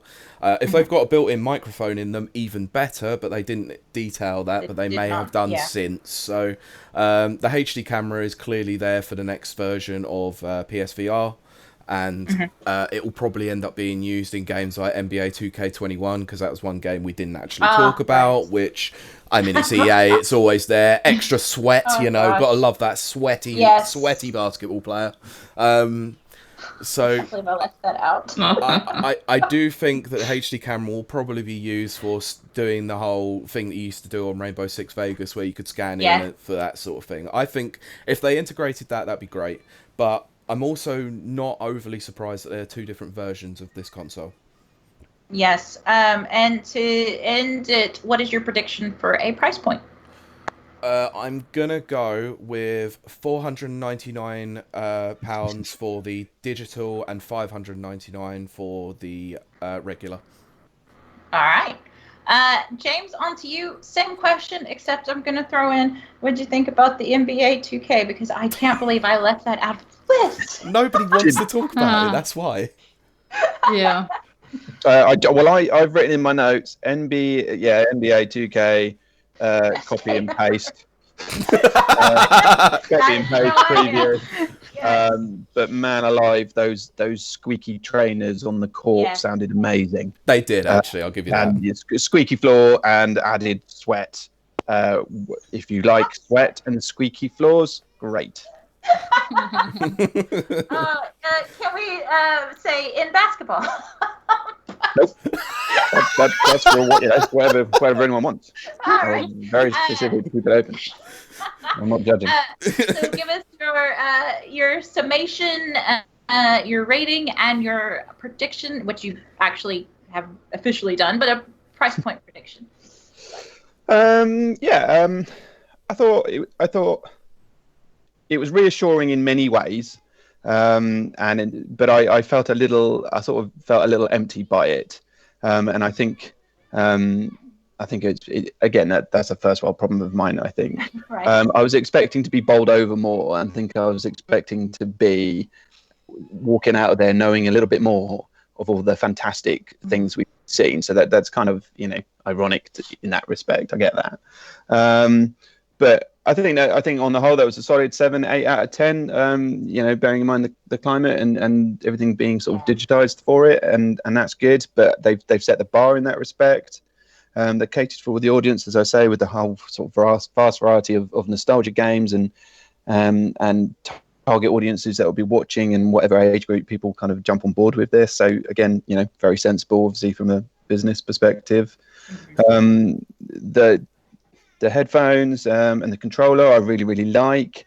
I was pleased to see that the console can go sideways, which sounds a little bit silly, I suppose, but that's quite important, I think. Yeah. It's difficult to unsee the internet router perspectives. And I'm really annoyed that if you want the disc version, then you got this weird sort of bulge or lump on the side, which is, it's just really tall. And it also made me think, oh God, I need a white telly. Obviously we'll wait for the black version, obviously. But I'm on board with the design, and I like it. It's grown on me actually quite a lot. And I will be purchasing it definitely. I think I'd said in the predictions sort of originally that I think it would be about 500 quid, and then I sort of reevaluated that because that's looking at the previous PlayStations, but I kind of hoped it would be 500 quid in light of the current climate where everyone's or unemployed and people need something to something good to stick to, and Sony can probably help us out a bit there. But we'll see. I think 500 quid possibly for the disc version, and I think the digitized version will be about 550, I reckon. Right. Excellent. Daryl, all of the same questions to you, including the NBA one. I'll save the NBA one for last. There's a treat. So, I like the event. I thought that it got to the point and it kind of said, what it was setting out to do. It's a downside better than the one from last year at E3, where they got a whole audience from one building to another, which is ridiculous. So it's, I think one thing to come out of this event, it's great that they kind of made it as they did. And also every developer and Jim Ryan and everyone else who was talking on that event, it didn't look like they were on a Zoom call like the Microsoft Inside Xbox events either. Right. It seemed high quality. It was nice. And I think they kind of tempered the hype of it as well compared to Microsoft again with their bizarre hype to the Inside Xbox thing. But I think it was a great touch that they moved it to last week because of Black Lives Matter, and 100% total respect for that. And I think overall they got the message. It said about the games, it said about the ticking the boxes of each genre, and it took advantage of what the PS5 offered, like the SSD, Ratchet and Clank, and everything else there. I feel like it's also part one, really, of this event. I feel like there's a few trump cards that they need to kind of bring out now, and I think they will in July once Microsoft unveils Halo Infinite in their own event as well. Yeah. So I feel like next month they're going to say about the price point, hopefully backwards compatibility as well, because I think that's a big thing. Absolutely. And I think we're going to see part two. The console itself, I like it. It's I can't really judge it too much because it's one of those things where you have to actually be there in person to get an impression of it, really. Right. But the first impression is it makes an impact and it's there. It's probably going to be the size of my PC tower. But these consoles are PCs now, essentially, really. So it's all about the cooling now. But it makes an impression. I feel like the digital edition was made first, because you look at the disc edition, it's like, you've got a bulge on the right, and it doesn't look symmetrical in a sense. And I dread the time when it's on its side and you got a kid, like a toddler, just stamping on those edges and it breaks.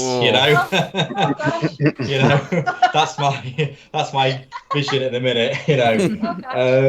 But apart from that, I like the console. 8 out of 10 for me. The peripherals, again, we've got a HD camera. I'd like to have a version of PSVR where it doesn't need the cameras. It's going to go full Oculus. But it does the job. And headphones, Sony are known for their well-made headphones. I'm using one now, so it all makes sense. My prediction for price point, I think it's going to go two ways. So I think the digital edition, to stay competitive as well, especially with the pandemic going on, I think $429 for the digital, $499 for the disc Interesting.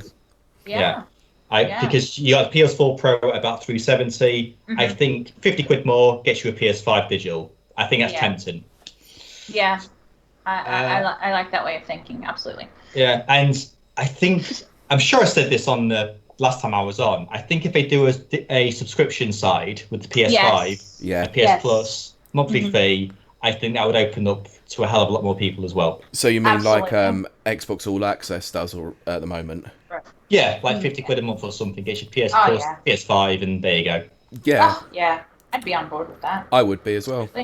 Yeah. So any thoughts about NBA 2K? It's a lovely basketball game. I'm just hoping for the time where they can remake Space Jam the game and bring that. Well, they've been promising us Space Jam 2 for decades. They have. So if they can come out with that and then reissue the game. Hopefully so. I'm at 60 frames, 4K graphics. Go for it. Space Jam 2 confirmed PS5 launch game. There you go.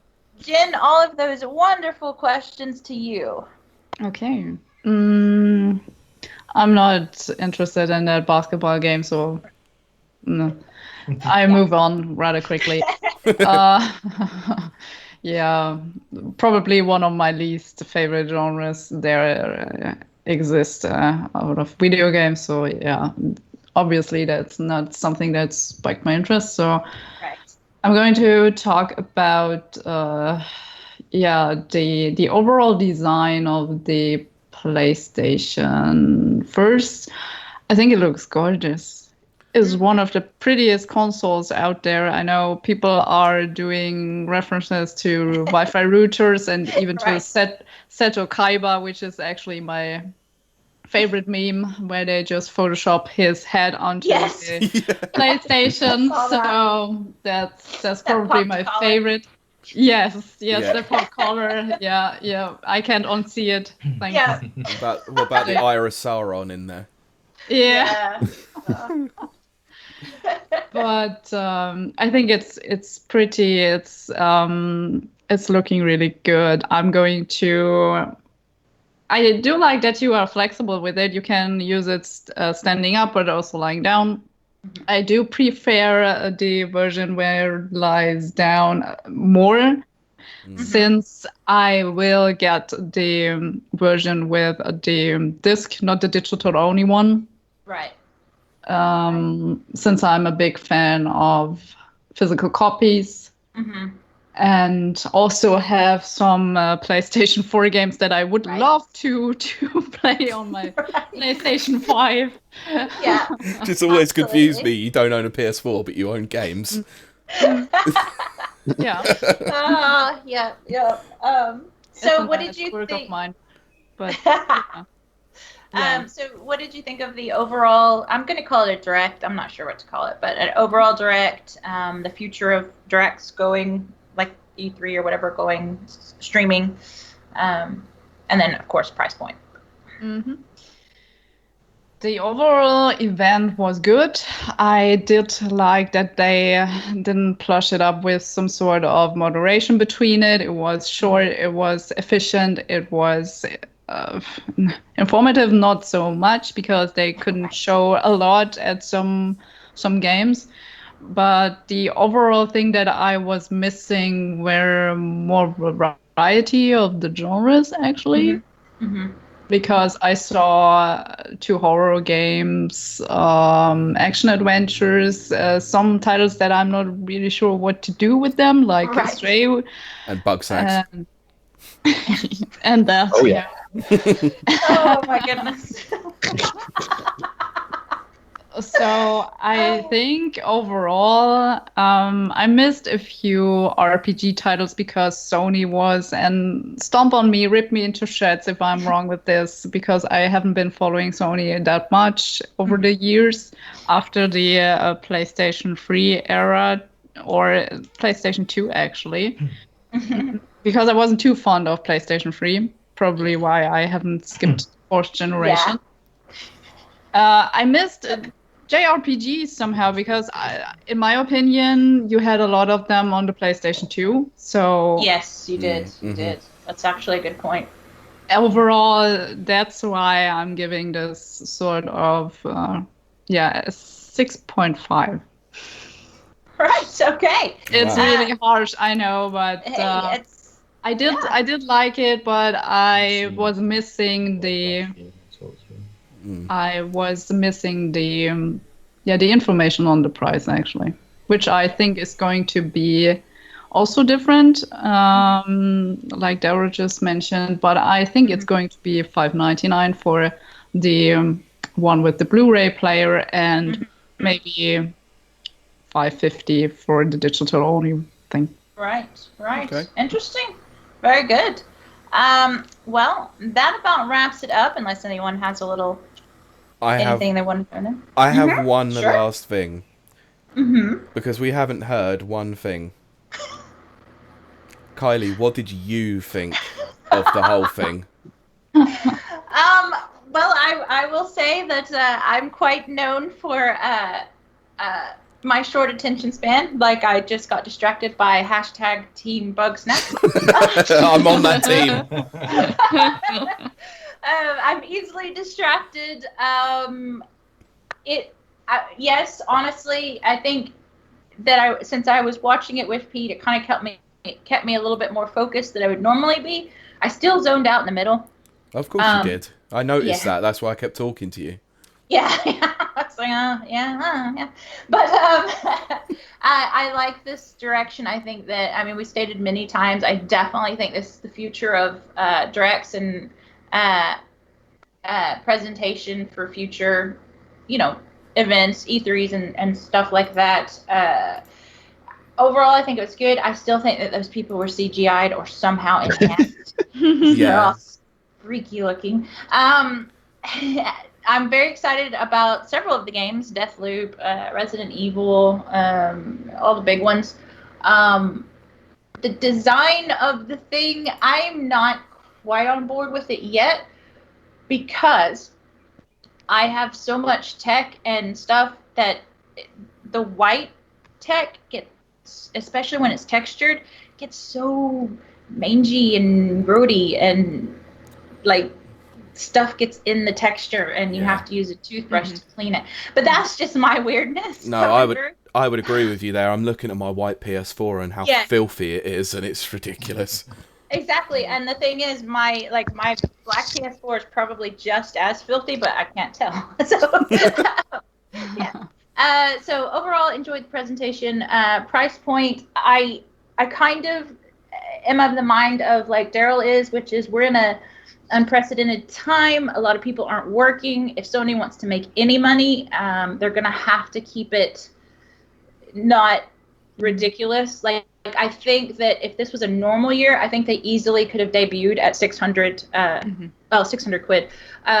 Because this is unprecedented, I think a price point, the or the digital version, I could see at $4.99. The Blu-ray version, probably about $5.50. Blu-rays are not very expensive, so they'd have to justify it. Yeah, but you are forgetting this is an ultra high definition 4K Blu-ray drive. Yeah. So they probably could get away with like $575, I think. But I think definitely the worldwide recession is going to affect the price point. But yes, I believe Jen has a question for everyone. Yeah, I was actually interested in everyone thinking about the texture kind of thing that is going on the PlayStation 5, since I think it's something that I quite enjoyed. I had some sort of laptop with a textured surface back in the day. So would you like to see this being on more consoles, or do you think it's ridiculously annoying? Because even though my laptop back then had a texture and it was white, it wasn't as filthy that I thought. Right. I'm personally not a fan of texture. I like the sleek look, but I like a matte look. So like a sleek matte look. Okay. What about anyone else? Texture. I think I'd have to agree with Kylie here. I like sleek and matte textures rather than that sort of the way that they're going with the PS5. Yeah, I echo that as well. I think the matte look is safe, solid, and better. I think. Yeah. Daryl, any opinion on that one? To be honest, no. I'm all good. I'm easygoing. Yeah, just I happy just want to play with console. it. Well, that about wraps up this roundtable discussion for this week. As always, we thank you, audience, for stopping by and giving us a listen. I'm going to close out by, again, repeating everyone's names, and they can they can tell you how you can find them on the web.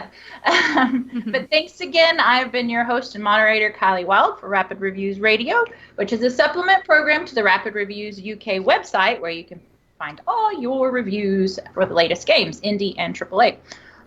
So thank you again. Thanks for joining us, Daryl. If you could give us a connection to find you on the web. Yeah, sure. It's just Twitter, just Daryl Baxter, and you can find all the stuff there. Excellent.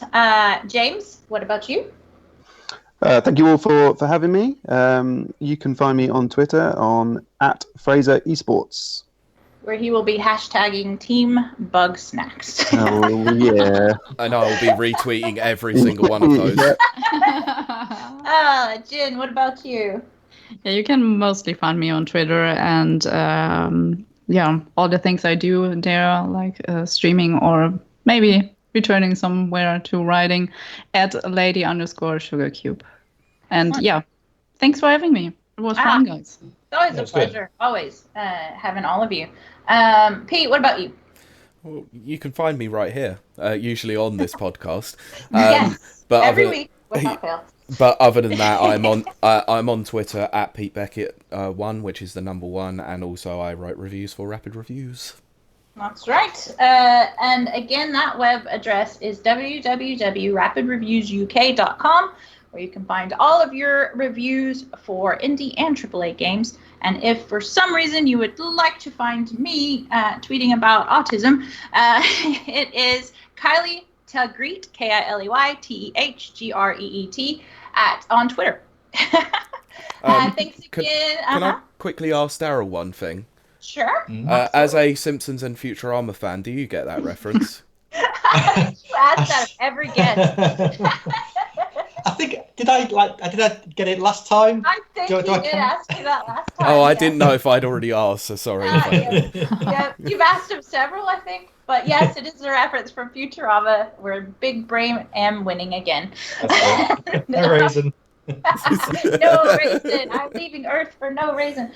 Yes, but thank you again for stopping by, and we hope you enjoy this. Please give us a like, a share, a follow, a review, and we will see. Well, Pete and I will be joining you again next week. Thank you so much. Goodbye.